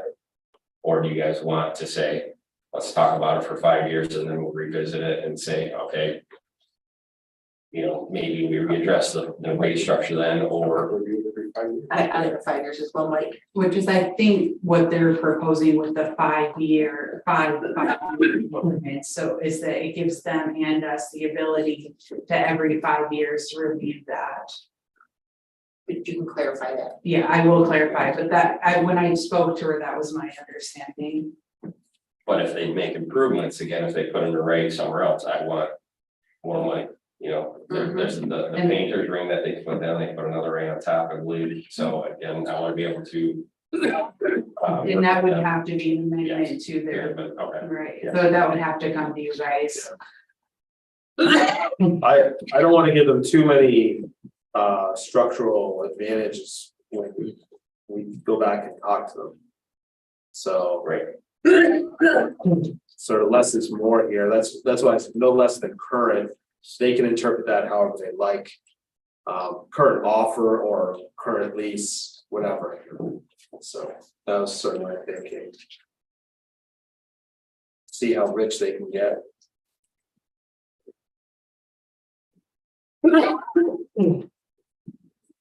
You all right? I'm all right. Okay, any other discussion? Go ahead, Lisa. Mike, Yes. Jerry, No, Bill, Yes. Eric, Yes. Tim, Yes. Gwen, yes. Kane, Yes. Thank you. Action item number 9. Motion to approve the purchase of football helmets for Parks and Rec.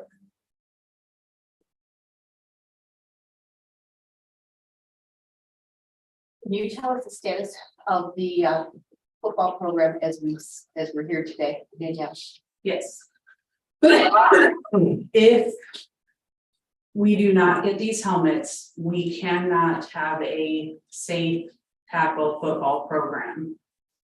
If we are able, if you guys approve these helmets and we're able to get them, I have a meeting scheduled this, I'm not sure if it's Thursday or Friday, to be honest, with some parents that are willing to step up and kind of run the tackle football program this year. So the village would still do all of the registrations. We would obviously provide the equipment and do that, but they would do the scheduling and things like that. There are 11 communities that have come together to create 2 different divisions for football to play the different teams, and games would start the end of August on Saturday mornings at 9:30. They have league, I don't know if they're officially a league, but league rules that everybody would abide by. That information's been provided to the parents, and we'll discuss that more that are, again, volunteering to help. If we do a football program at the same time, we'll put out our cheer registration because the cheerleaders do cheer at our football games. Right now, I don't have a volunteer to help with flag football unless these parents are willing to help with that too, but flag football is a little bit easier of a program to run because we don't have all of the restrictions and some of the safety concerns because it is no contact. So if this is approved, I'm going to reach out to Game One tomorrow to get these ordered, find out when we will get them to make sure that we get the helmets in time, because I don't know what the delivery will be on these. These are in stock helmets, so I'm hoping that it's a fairly quick turnaround. And once they confirm that we'll have them in time, then we would move forward with the volunteer parents. But like I said, otherwise we will not have this program this fall. how many helmets are we purchasing? 30. We do not have this in the budget.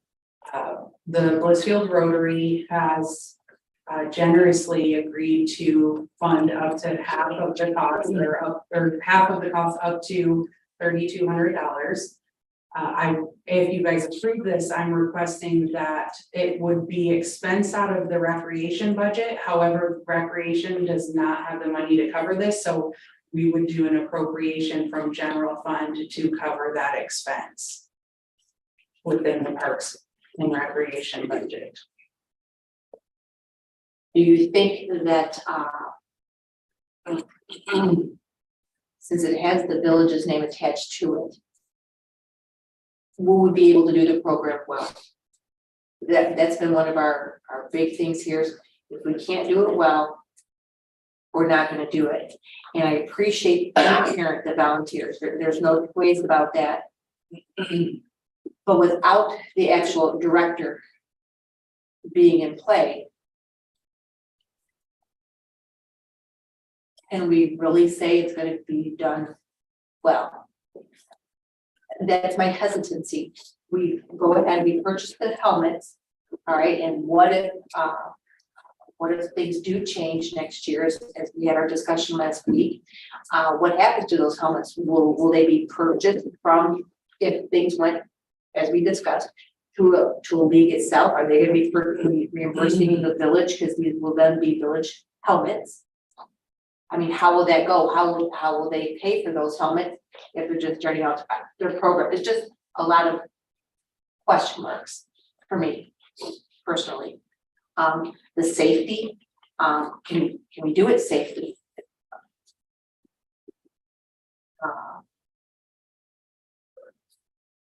That's my biggest concern is can it be done well, and can we do it safely? Those are my notes.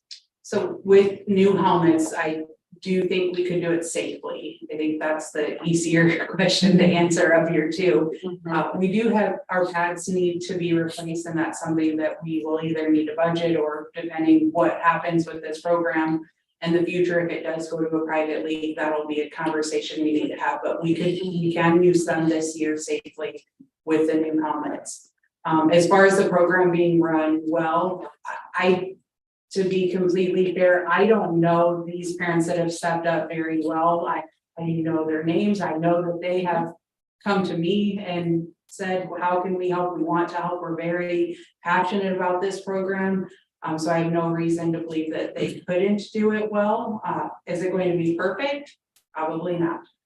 But I do think that it'll be a good program. I do think that it'll be a program that teaches our youth some of the basic skills needed to be successful when they get into 7th and 8th grade and are playing football through the school, which I think is the goal of this program. It's not to turn these kids into the best football players ever, but it's to give them the basic understanding and knowledge how to safely play the game, so that they are more prepared, or they can even make sure they want to do that. Maybe they're like, okay, I did that once, I'm done.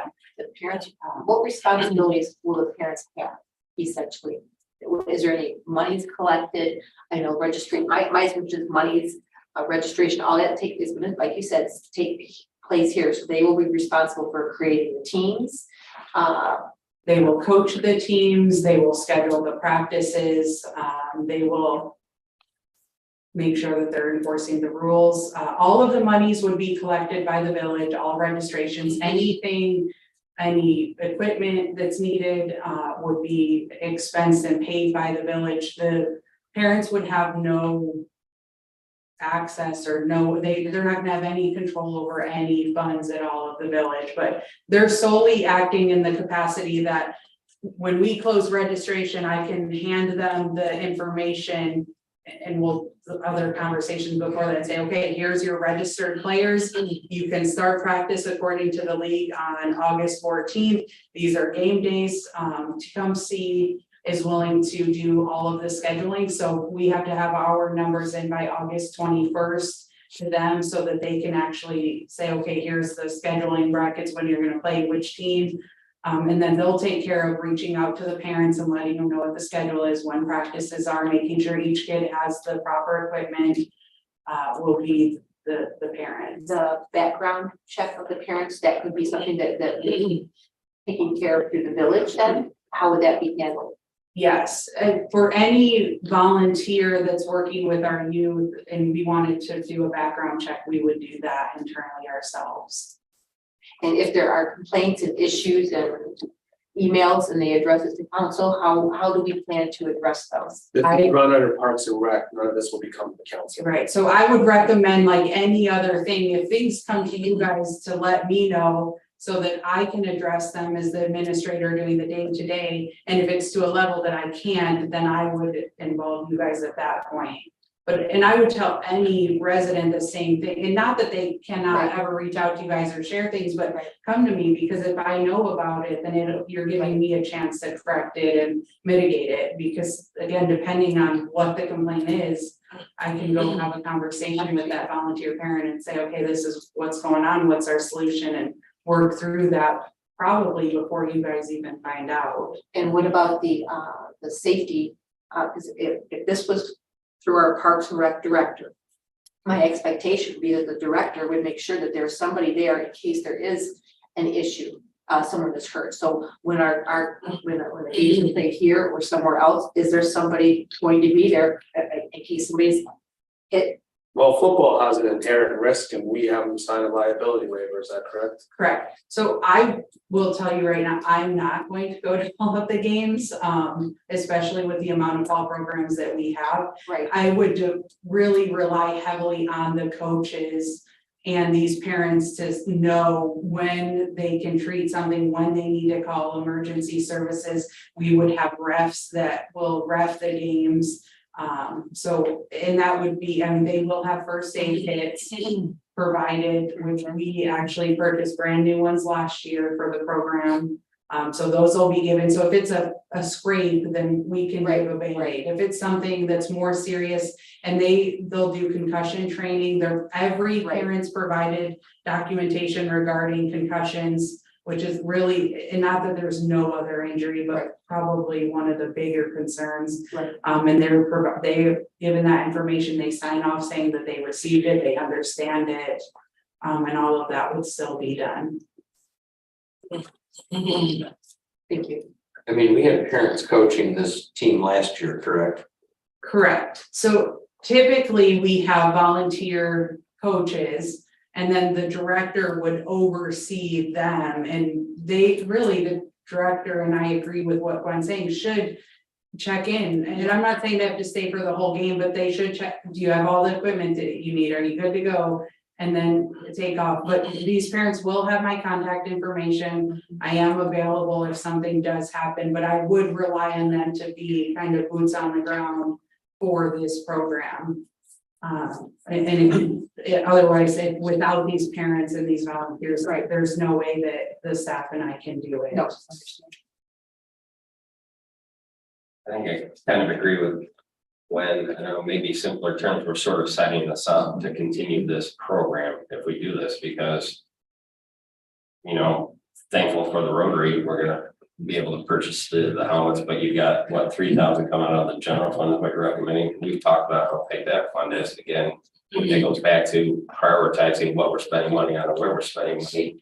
Is it a self-sufficient program? Are we charging enough? That's gonna get us through 6 years of helmets, but now we're talking about pads next year, we're talking about this, and it's the added cost as well as doing the program right and having the overall oversight, you know. So the oversight is my To concern. have it, yeah. Well, mine is also the spending on it. I mean, But no, it's good, valid point, certainly. you know, it's hard to make everybody happy. You know, I probably couldn't hit that ball with a football, you know, broadside of the barn trying to throw, and I'm just not that challenged, but No, you really. is that something, are we trying to, you know, again, what are our priorities? We nitpick the general fund. It's not in inherent goals and objectives, not at all. It doesn't, and that's my fear. Again, I don't want to take away programs that are great to a lot of our residents if that's what they want, fine, but we nitpick this general fund weekly when we meet. So 3,000, yes, it's 3,000, but is it conducive to what we're trying to or not trying to accomplish? What is the registration fee for this? It was increased last year to $120 per child for tackle. Flag was 65. And again, flag is a very different kind of, tackle's its own beast. Or I don't know if that's the right word, but That's the right word. that's what I would call it. How many did we have registered for tax last year? You know? 29.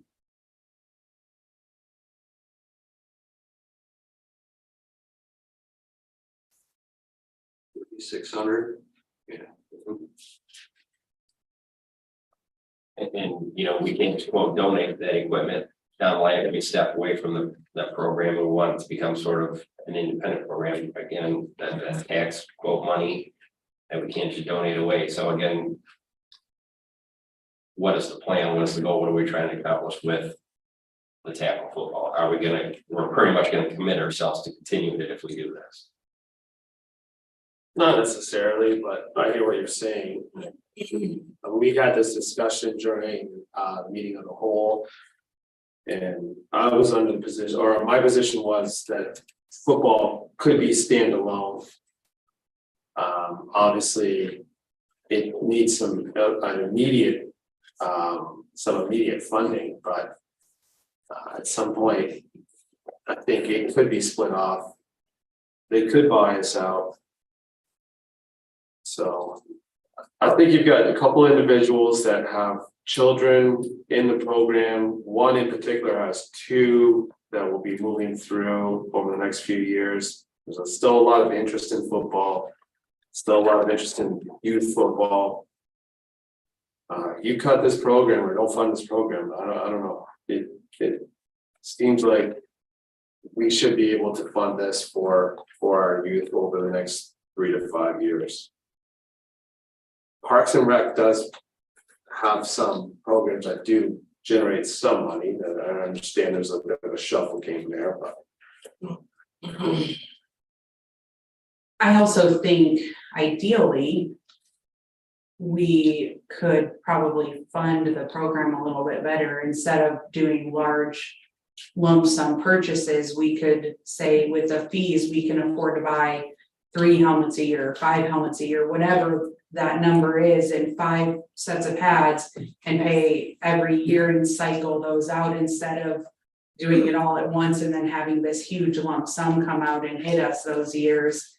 We could separate it out, but unfortunately right now, we don't have the ability to cycle that out, so we're stuck with that one-time big purchase. There should be continuing maintenance on this stuff too. I mean, every year at the end of the season, every piece of equipment should be inspected.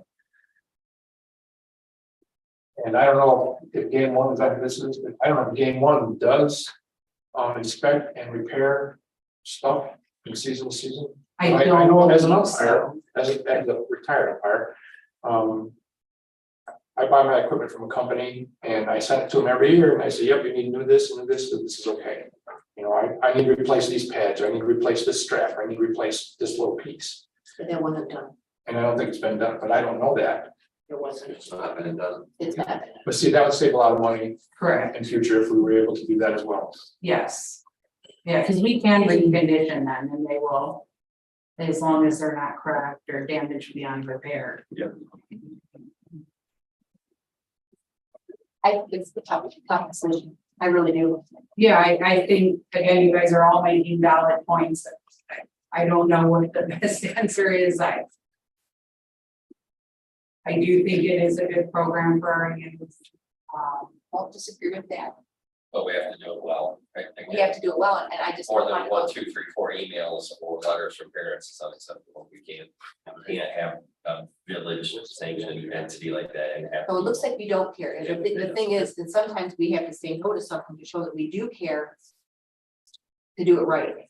That's the hard part. This program was not done well last year, Not at all. so. Let's give it another shot. A group of parents who want to do this in conjunction with working with the village staff. Maybe it works now. Group of parents with ownership. Yes, exactly. Good point. Good point. Make a motion to approve the purchase of helmets from game one in the amount of $6,097.55. I'll support that. Moved and supported. Football is always a hot topic. Lisa. You were on that discussion. Go ahead, Lisa. I would have telling the parents to pick up the ball. That's right. Yes. Yes. Eric, Yes. Gwen. You swayed me, Jerry. I can say that, you swayed me. You did. So I'll give it a go and go from there then. Thank you. You're welcome. Yes. Mike, Yes. Tim, Yes. Jerry, Yes. James, Yes, everyone. Last action item. Oh, no, it's not. Wishful thinking. Approve the Blissfield Aquatic Center parking lot paving. We've talked about this. This does not come out of our project fund, right? This comes out of donated funds. Is that correct? Yes, that is what I'm proposing. So I'm looking for a motion to approve the paving, the last top coat. Did we receive more than one bid on this game? Yes, we received two. We got Bailey Excavating at 26,850, which is being recommended. And the other one was from Michigan Paving, $34,560.76. Yeah, I'm surprised our guys didn't pick it up with all the work they've been doing in town. Quick question. Yeah. Can you attach those bids? Yes. I would appreciate that. Yeah, they're normally attached. I can. I don't see them. No, yeah, no. I just figured there was one because there's. No, we did receive two. Okay. Well, not only that, but the bid, the RFQs, because again, that gets us in the know of what we're actually trying to accomplish. Again, just the oversight, 7 heads, 8 heads are better than 1 to make sure that this is what we want to accomplish. Okay. But I think it's just always been done in the past. I think it helps. Okay.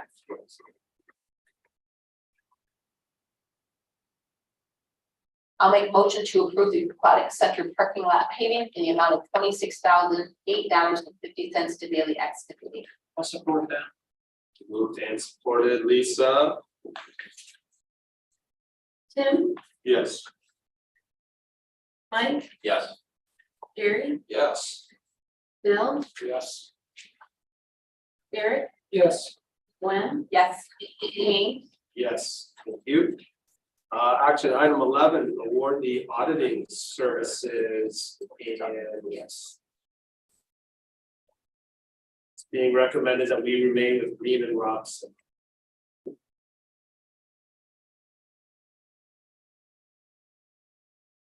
I delegated this to Brandon, so I'll let him take the lead on this.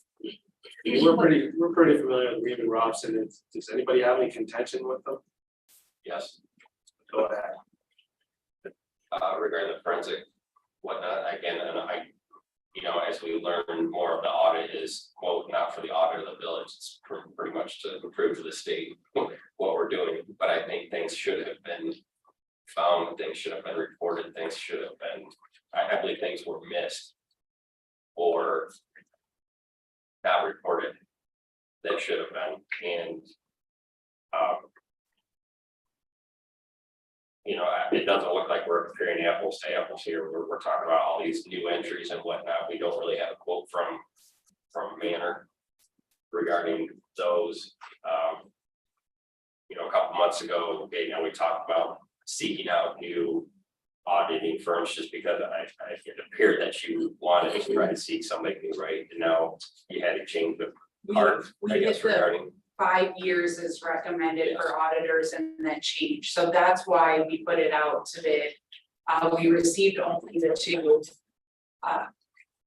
Manor did not provide a cost to do like the F-65 and those things. They said that they couldn't do that with the audit, which is why they've excluded that purposely. I will also, and I don't want to jump in, Brandon, at any point. I do have concerns with Manor. So they have been helping us since I've been here, I think longer, maybe. So maybe that's been due to the excess exchange depreciations. Since I've been here, so she's been doing that for a couple of years. So last year and this year, they had some mistakes that have been caught and we shall to put up. They bid us to put up their mistakes. So typically it's about $1,500 last year, we're gonna put $4,000. So that's why I recommended, one of the reasons why I recommended agreement. Because of the past issues that I found with no payment. Did we challenge them when they billed us for correcting their own mistakes? I get moving with. I question and in the email, they question everything and they said that basically they said how to pay the usage to correct their mistakes. Doesn't sound right.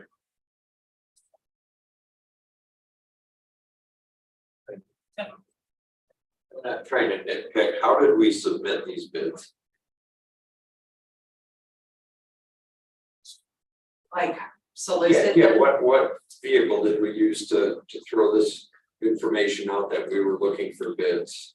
So we put it on the Mitten website, and then we also published a notice in the Blissfield Advance. And then we also, if anybody reached out to us, we provided a copy to them. Do businesses typically reach out to villages at different times of the year? So when you're interested or when there's a need, contact us kind of a thing? Sometimes, yes.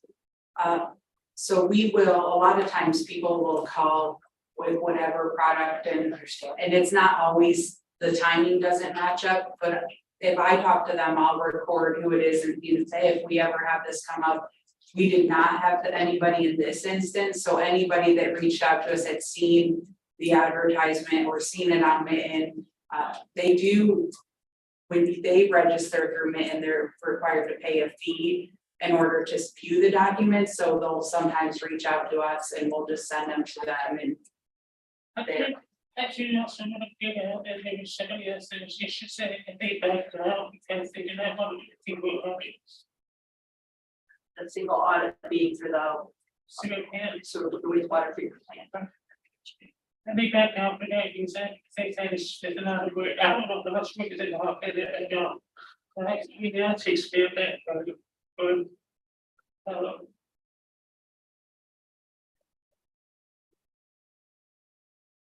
What year we have with them? I mean, So this, if this is approved, they'd be doing their 6th year.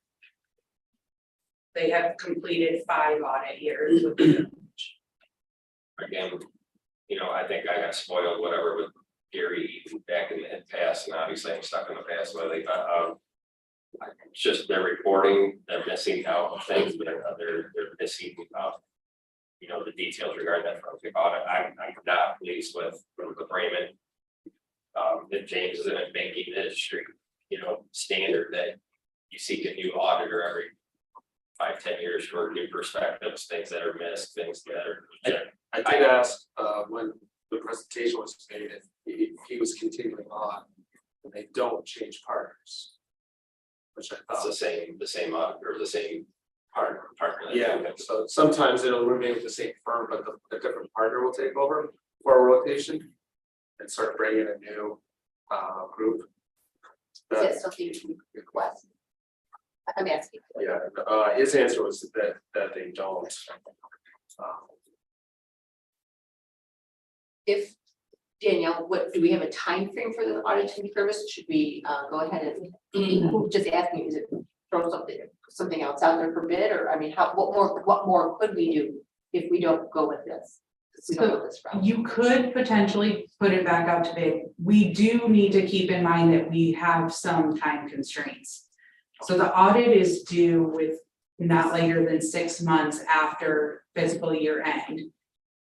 The audit really needs to start in November, December at the absolute latest. I mean, we start providing documentation October, November for the auditors, and they start in December. Because 6 months may seem like a long time, but it is quite a bit of back and forth. Staff provides a lot of documents. They pull a sampling of AP and a ton of things.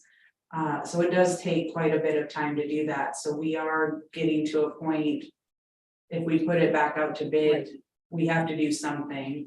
I think it's in that, okay, and the only thing that we have to take in mind is cookies are being burned out, so it's hard to get an audit book right now. They're already taking cookies out of the fall. So we have to also take that into consideration. Yeah, they usually put you on the books as soon as they wrap up. So a couple things, we could do auditing services with either one of these for a year and bid it out again next year so that we don't run the risk of the time constraint this year. We could rebid it. My concern would be we're not going to solicit any additional interest. And then we start running into that time constraint, or you could either one of. Would that give you the opportunity, let's just say we went with the recommended motion, would that give you the opportunity to talk with other villages, cities to see who they use or, I don't know. It would also drop off the single audit, which may, we only heard from the one, but that may make it more appealing to other auditors as well, who maybe have experience or the ability to take that on, but not the additional single audit work. And I definitely could reach out to the other communities and see who they use and reach out to them. I know that Raymond does Tecumseh as well. I believe they're doing. I just had to do this mistake, I don't know about municipalities. So some of the other ones that I do know off the top of my head that are very commonly used, we have them when we're in alley group. And that's another common one, but I don't know why we didn't renew a contract with them. I don't know if you even know, like. What's that? The alley group. I thought we hit didn't they do it for more than 5 years? The Valley Group or that was doing the audit book, but that was before my time, but. They did 1 year and I don't know why they had to do it.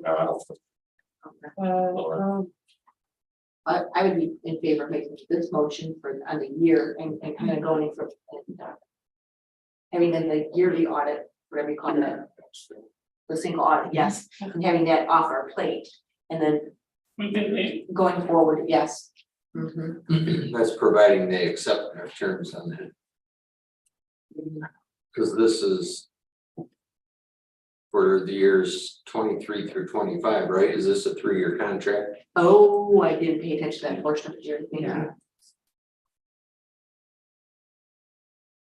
So they're proposing 3 years for, yeah, 23, 24, 25. Pay attention to that portion, thank you. You're welcome. So if we do, and then, you know, make that motion, they're gonna have to be agreeable to it. Maybe.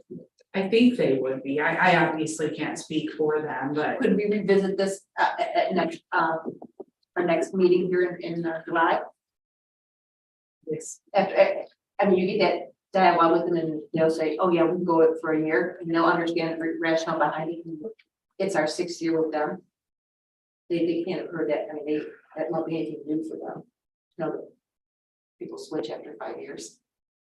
Yeah. What are your thoughts on that? Is it? I'm good with that. Well, this recommended motion is only for the 2022-2023 financial.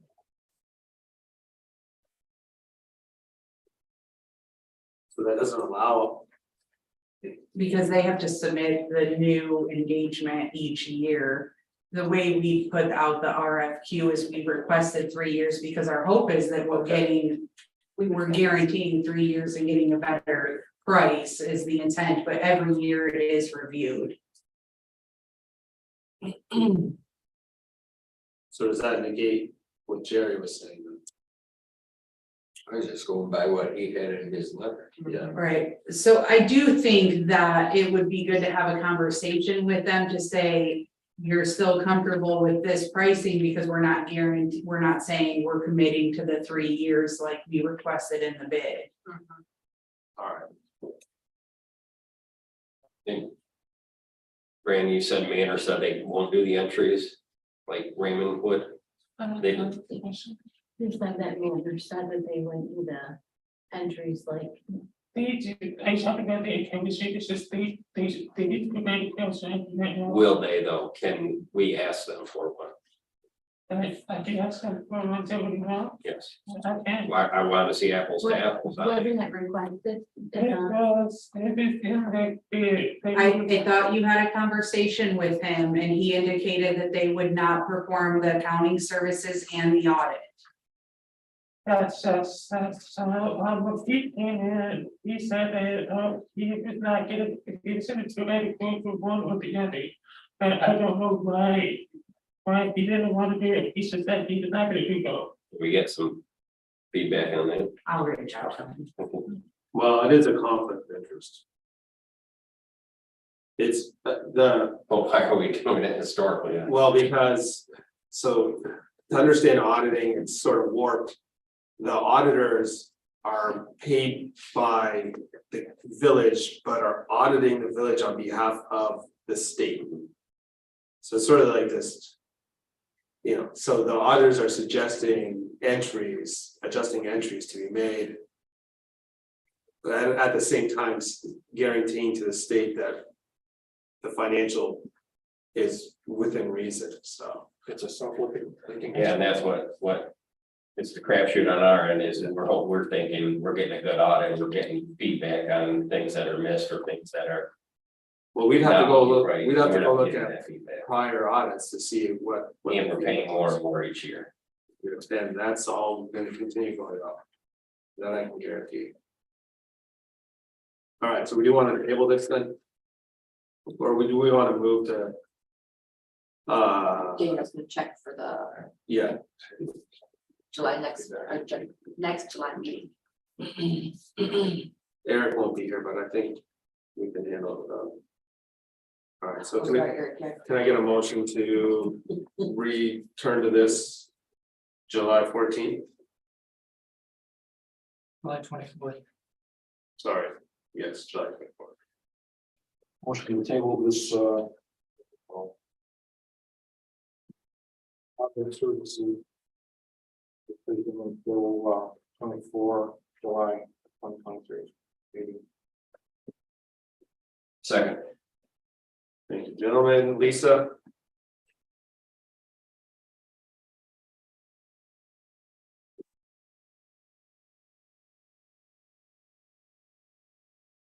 Gwen, Yes. Mike, yes, Tim, Yes.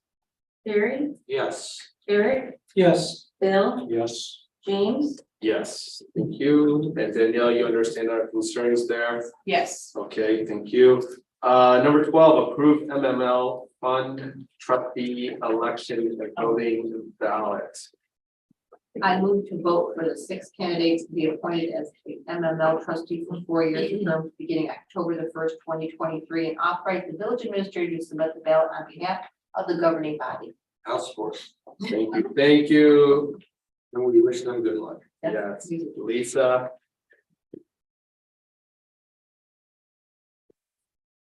Bill, Yes.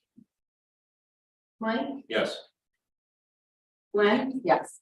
Eric, yes. Tim, Yes. James, Yes, thank you. All right, last but not least, You didn't call my name. Barry, yes. I didn't vote for you, did I? I heard Jeff. All right, Very secretly. annual evaluation of the village administrator. Do we need to give you the option to go into a closed session because this is an I HR? do have that option, which I included in the packet, but I'm not going to exercise that. Okay. I'd rather do it in the open. All right.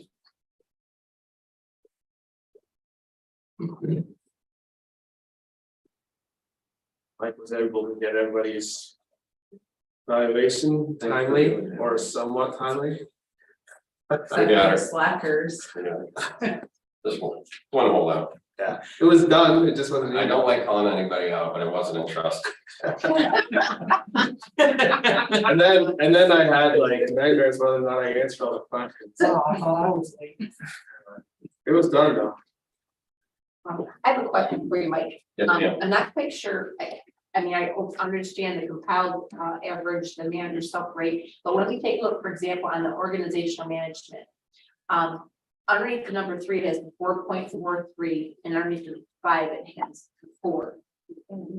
I don't understand what those numbers, Sorry, I don't understand how that, I don't understand the key of it, Okay. how um, that part worked. I just took it as column 5 was sort of like in print, it shouldn't have been. you're looking at the ratings, so, yeah, sorry, I just threw them in there for ease, so the ratings in each under 3 would be council's compiled average. Got it. Danielle's is under 5, just for Okay, comparison, that's so, I'm sorry, I No, no, probably that's should have okay. threw that in just for comparison. That's So, surmised that, but I wanted to clarify, okay. and then down below, the comments, the suggestions, I compiled all of the numbers totaled Yes. up and compiled, so you got councils versus Danielle's. Thank you.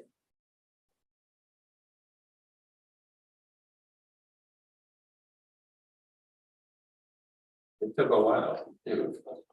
Thank The water you for change, I doing think the that. next year, we'll throw that back in your basket. Okay, yeah, I'll just put an Excel spreadsheet. I'll send it over to you. Excel is my friend. So I'll just say this, as I read through, I appreciate everyone's comments, I appreciate everyone's willingness to provide feedback. This is not an easy task, to either be on this council or be an administrator, so thank you for everyone's hard work. Danielle, thank you for yours specifically and the team that you've assembled. Just so many positive things since you've come on board, not just checking off projects, but I think just continuing to grow the village and grow the services and grow the understanding of what needs to be done to govern and lead. So thank you on all those fronts. I think most of this scores, sometimes I think you undervalued yourself a few times. So thank you for staying humble. But all in all, I think just a lot of excellent feedback from everyone. And as a project, as an annual thing, I think it's very good to sort of go through this. I will say some of the questions I could have answered NA a couple times, but chose to try to answer as best I could. But I think it's a good evaluation tool and a great tool. So thank you for being willing to go through this process. Yeah, I'd just like to throw out, it's kind of a challenge for us, number one, just the readability of it. I tried to put the compile rate, so I did percentage at the top, when I taught ABC, whatever scale, 100% scale, and then I did the final average just to try to compare our ratings, between unsatisfactory and outstanding. So, obviously you're doing this in the open, so compiled rate, very comparable scores, both council and Danielle rated herself and rated 87%, I guess, out of a 100 scale. And then our average, council's average 4.37, Danielle's 4.34, again, very relatable. Falls underneath the good performance scale. Other than that, I think Danielle's probably going to get a lot of better understanding of where we're at regarding our comments as well. So since we've revamped this, I think it gives the administrator a little bit better tool to say, this is what we're trying to accomplish, this is where, the goods, the bads are. So it's never an easy task, but I think we're getting there. And I will add, I do really appreciate the comments this year. Last year, I felt like it was lacking a little bit. And not that the scores aren't important, but the comments are really where I feel like I get a bulk of the information, or I have a better understanding of why you scored me at a certain point. So I do thank you guys for providing those, because that's really the tool that's going to help me in the next year. Good job. Good job. Make sure you take time for yourself. I tell you that every time I see you. I'm serious. tomorrow morning. Huh? I'm sleeping in tomorrow morning. You know what I mean? You don't have to sleep work. I wish. That work-life balance is so important. So would you like a motion to accept this into your HR file? Is that- Yes, that would be, or if you have any changes to it, but the compiled rating would go into my personnel file. So if you guys could approve that, I would appreciate it. Motion to approve the evaluation as presented. I'll support. I had Jerry on that. Got it out first. Okay, any other comments, questions? Yeah, just, it's kind of a challenge to have. This isn't like a private industry where you're sitting, you only thing sit down with your supervisor, your manager, your boss or whatever, and kind of go through this. So it is a challenge. Danielle, I applaud you for being open. And, having that happen in the public. I guess I would just want to open it up and see if she has any questions, comments on any of the scores or the comments itself. I think that's probably a fair thing to allow Danielle.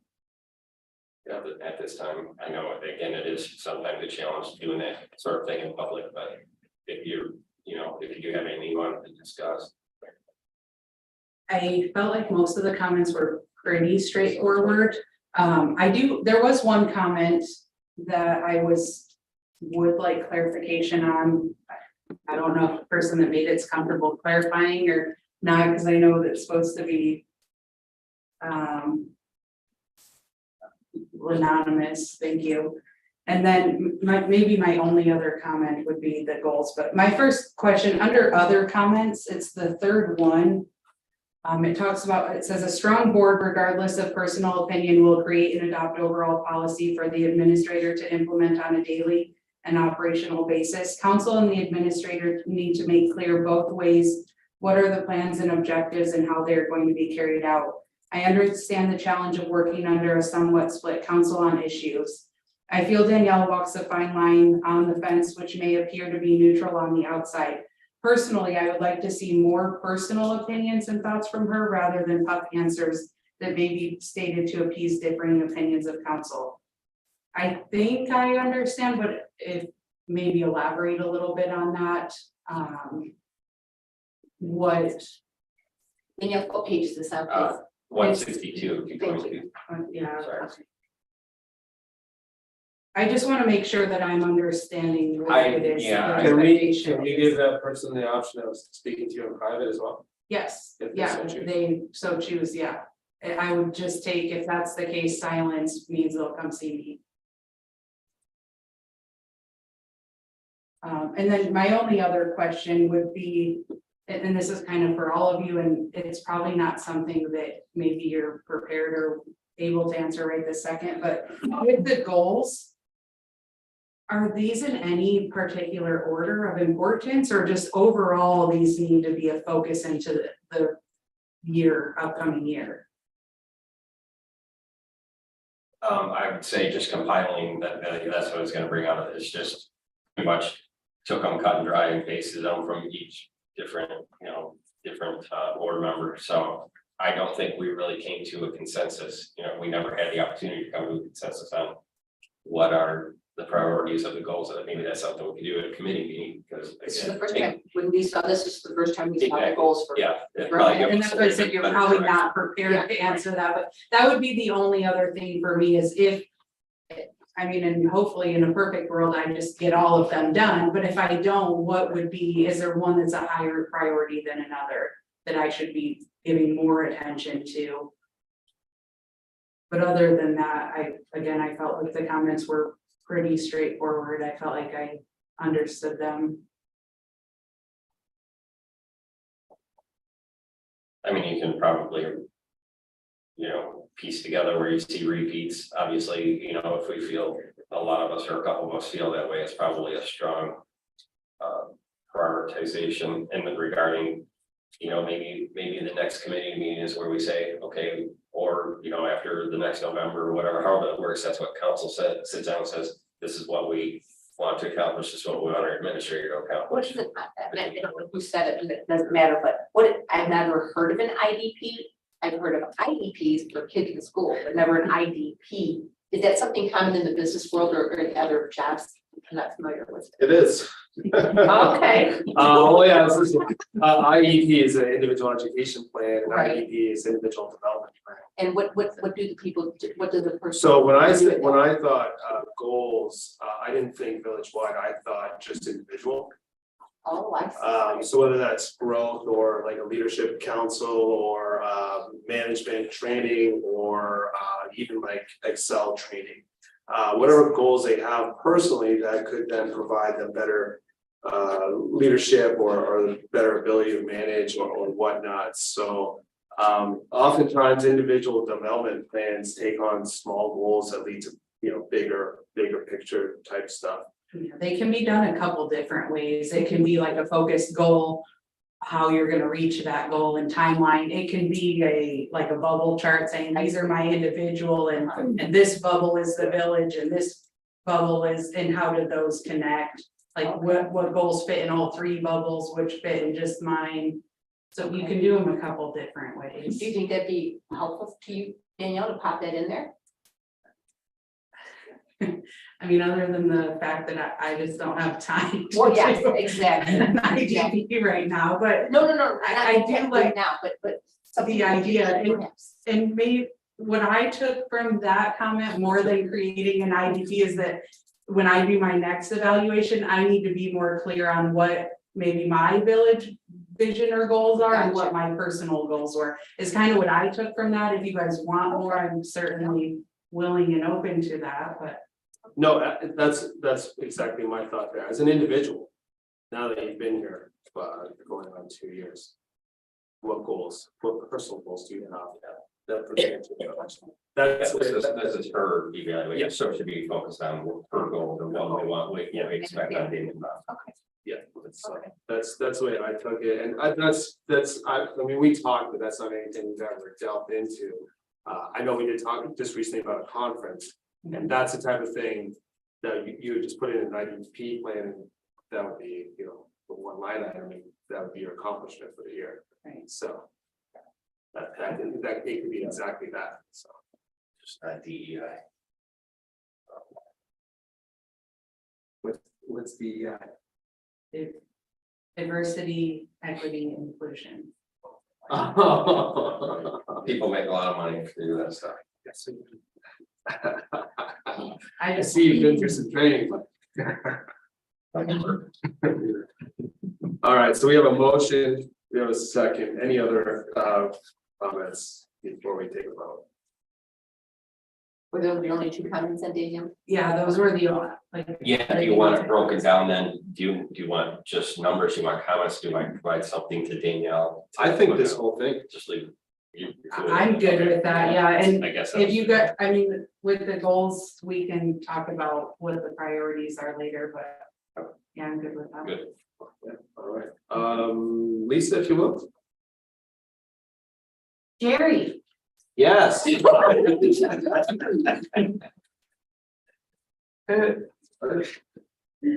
Glenn, Yeah. Mike, Yes. Eric, Yes. Tim, Yes. Bill, Yes. James. Yes. So that concludes business. Reports, does anybody have any question on the reports? One. Time frame of the wage scale, Danielle, do we have a time frame for that? I couldn't recall. Yes, I actually have received the draft wage scale that's for pay scale that's been proposed.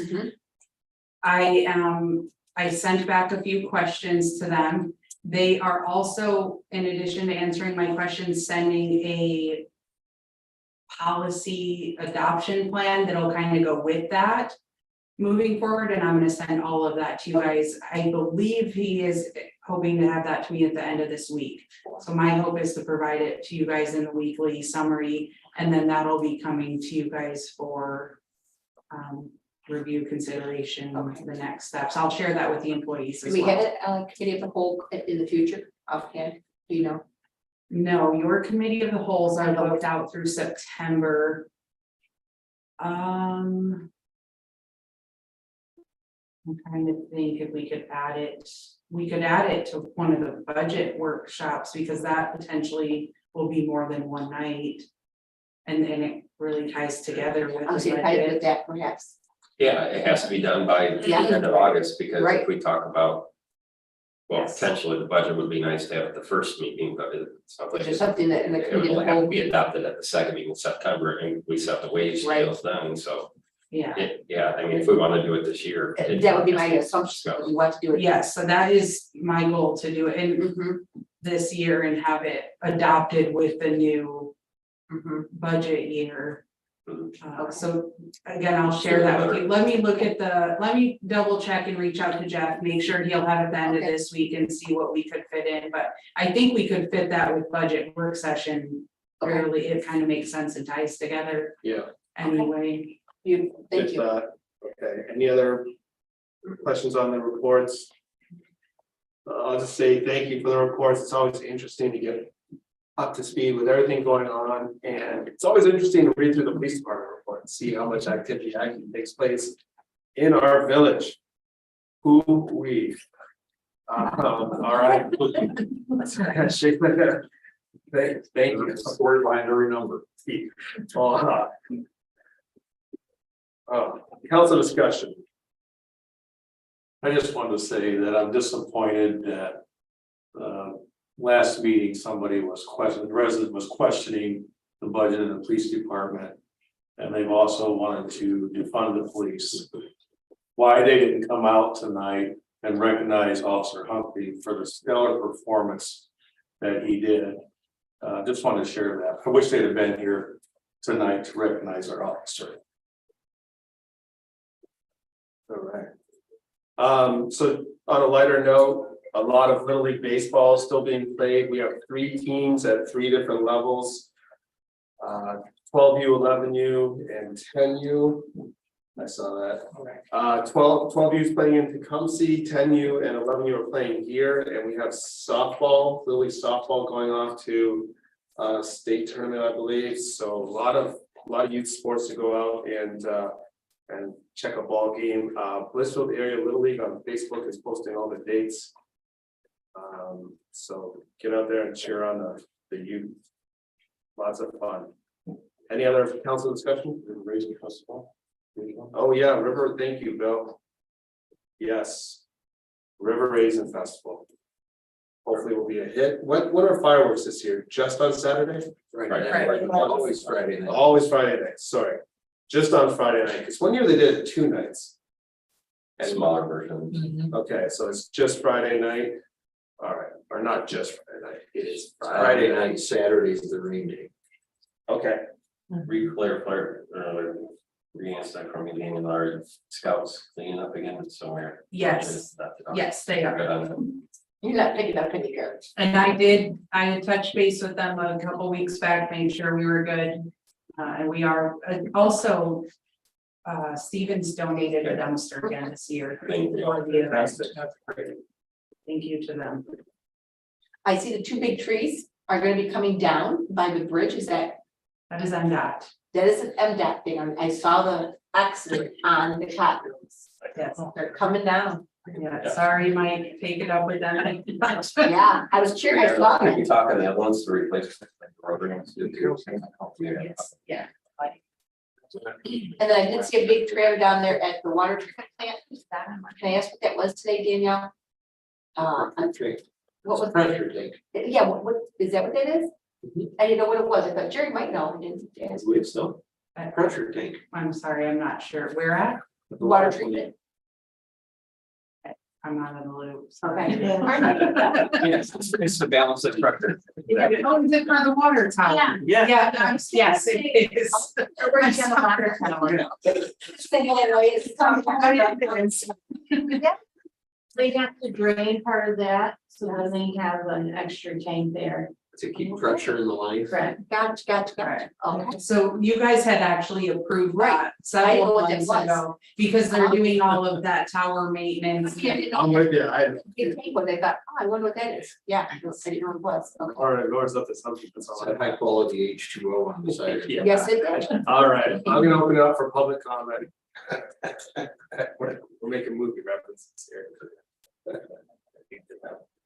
Seeing none, just throw there, Mr. Esco, we obviously we're working on your, you know, again, your concern, and we get it. Oh, I would say he was speaking. I'm sure.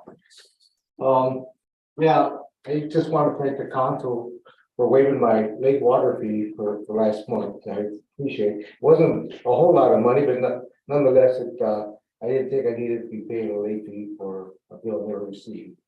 Which brings me to why I'm here. I think that we need to amend a couple of policies here in the village, and one of them is, I feel that someone in the village office should be able to waive a late fee if it's less than $100, $50, whatever the case may be. Whether it be an office supervisor or a village administrator, because, you know, the village is the one who sends in the water bill, not village council. Okay. And because of that, you know, I don't like, it really got upset that it was even put in the paper for everybody to read. I called Advance today and went in there. They have over 2,000 subscribers to their paper. Now, 2,000 people know my business. And I don't feel that's none of their business. Maybe my water bill is a public record, but if they want to know what my water bill is, they can come in and look wherever they have to. It shouldn't have to be published. Which brings me to another point, that the printing of my water bill is a private matter, and I feel that that's invasion of privacy. My water bill is a private matter between me and the village, not the township. Not only was it printed for all to read, I was very, very upset that it was printed here, I highlighted in yellow, that I was in Texas for the winter for many, many months. Not everybody needs to know that. Not everybody needs to know that. When there's two close friends in town and all my relatives who live in this area know I go down south Corpus Christi for the winter. Now, you talk about a green light for invasion, home invasion, here it is. Right here, Did you talk to the Advance about that? yes. Good, because we don't have anything to do with that part that was printed. But nonetheless, all this could have been prevented if someone in the village office is willing to take a late fee. And that is one of the ordinances that is being worked on currently. How long will it take to get an ordinance? It's on the agenda next Monday, Louis, for our committee of the whole, with several different options or different things that the council can consider. It'll be at 7 p.m. here in the Well, it chambers. can't happen soon enough, because now I'm gonna be leery when I go to Texas again this coming winter. If my house gets broken into, who's liable? Sure, I have a security system. That's through the banks, carry out liquor store, and that doesn't deter the thieves. They're gonna break into your place, they're gonna break into your place, regardless what kind of system you have. So I would like to recommend have a motion or whatever it takes, that someone in the village office be able to accept a legit late fee. Less than $100, that's $50, whatever the case may be. But I did not appreciate it in the paper. You know, we have no control what's printed in the paper, you understand that? That didn't have to be put in the paper, that's my point to you. I'm not disagreeing with your comments, I'm just saying, we have no direction of what they print in the paper. There are some things I think should have been printed that are not printed. There are certain things that are printed that I agree with you, that was unnecessary to be put in there. But that is not anything that council has. Well, it wouldn't have gone to the paper if it got taken care of here. We've had that discussion amongst our trustees. That's my many point. times. The paper never went to this here. If I came in, they accepted my late fee here, Right, because it started here, right. not the advance. I'm not disagreeing. I'm saying to you, we agree with that, and that's why it's being rectified. That's why it's being corrected now, because what you just experienced, having to come in for such a minute amount of money, other people have done the same thing. And we realize with this ordinance that it's ridiculous. Yeah. And that's why we're trying to And change. I'm not only speaking for myself, I think I'm speaking for many snowbirds who leave. Hey, do any of you, or does anybody call the advance? Hey, I'm gonna be gone for 2 weeks on vacation. Put that in the paper. And many snowbirds, I'm pretty sure. Fair points, sir, and we are working to address them. And I apologize that this happened. Thank you. All right, we have a committee of the whole agenda preview. We already started on this point. I'll take a motion to adjourn. I'll say. And Mike, Lisa, last time. Eric, Yes. Gwen, Yes. Bill, Yes. Gary, Yes. Mike, Yes. Tim, Yes. James. Yeah.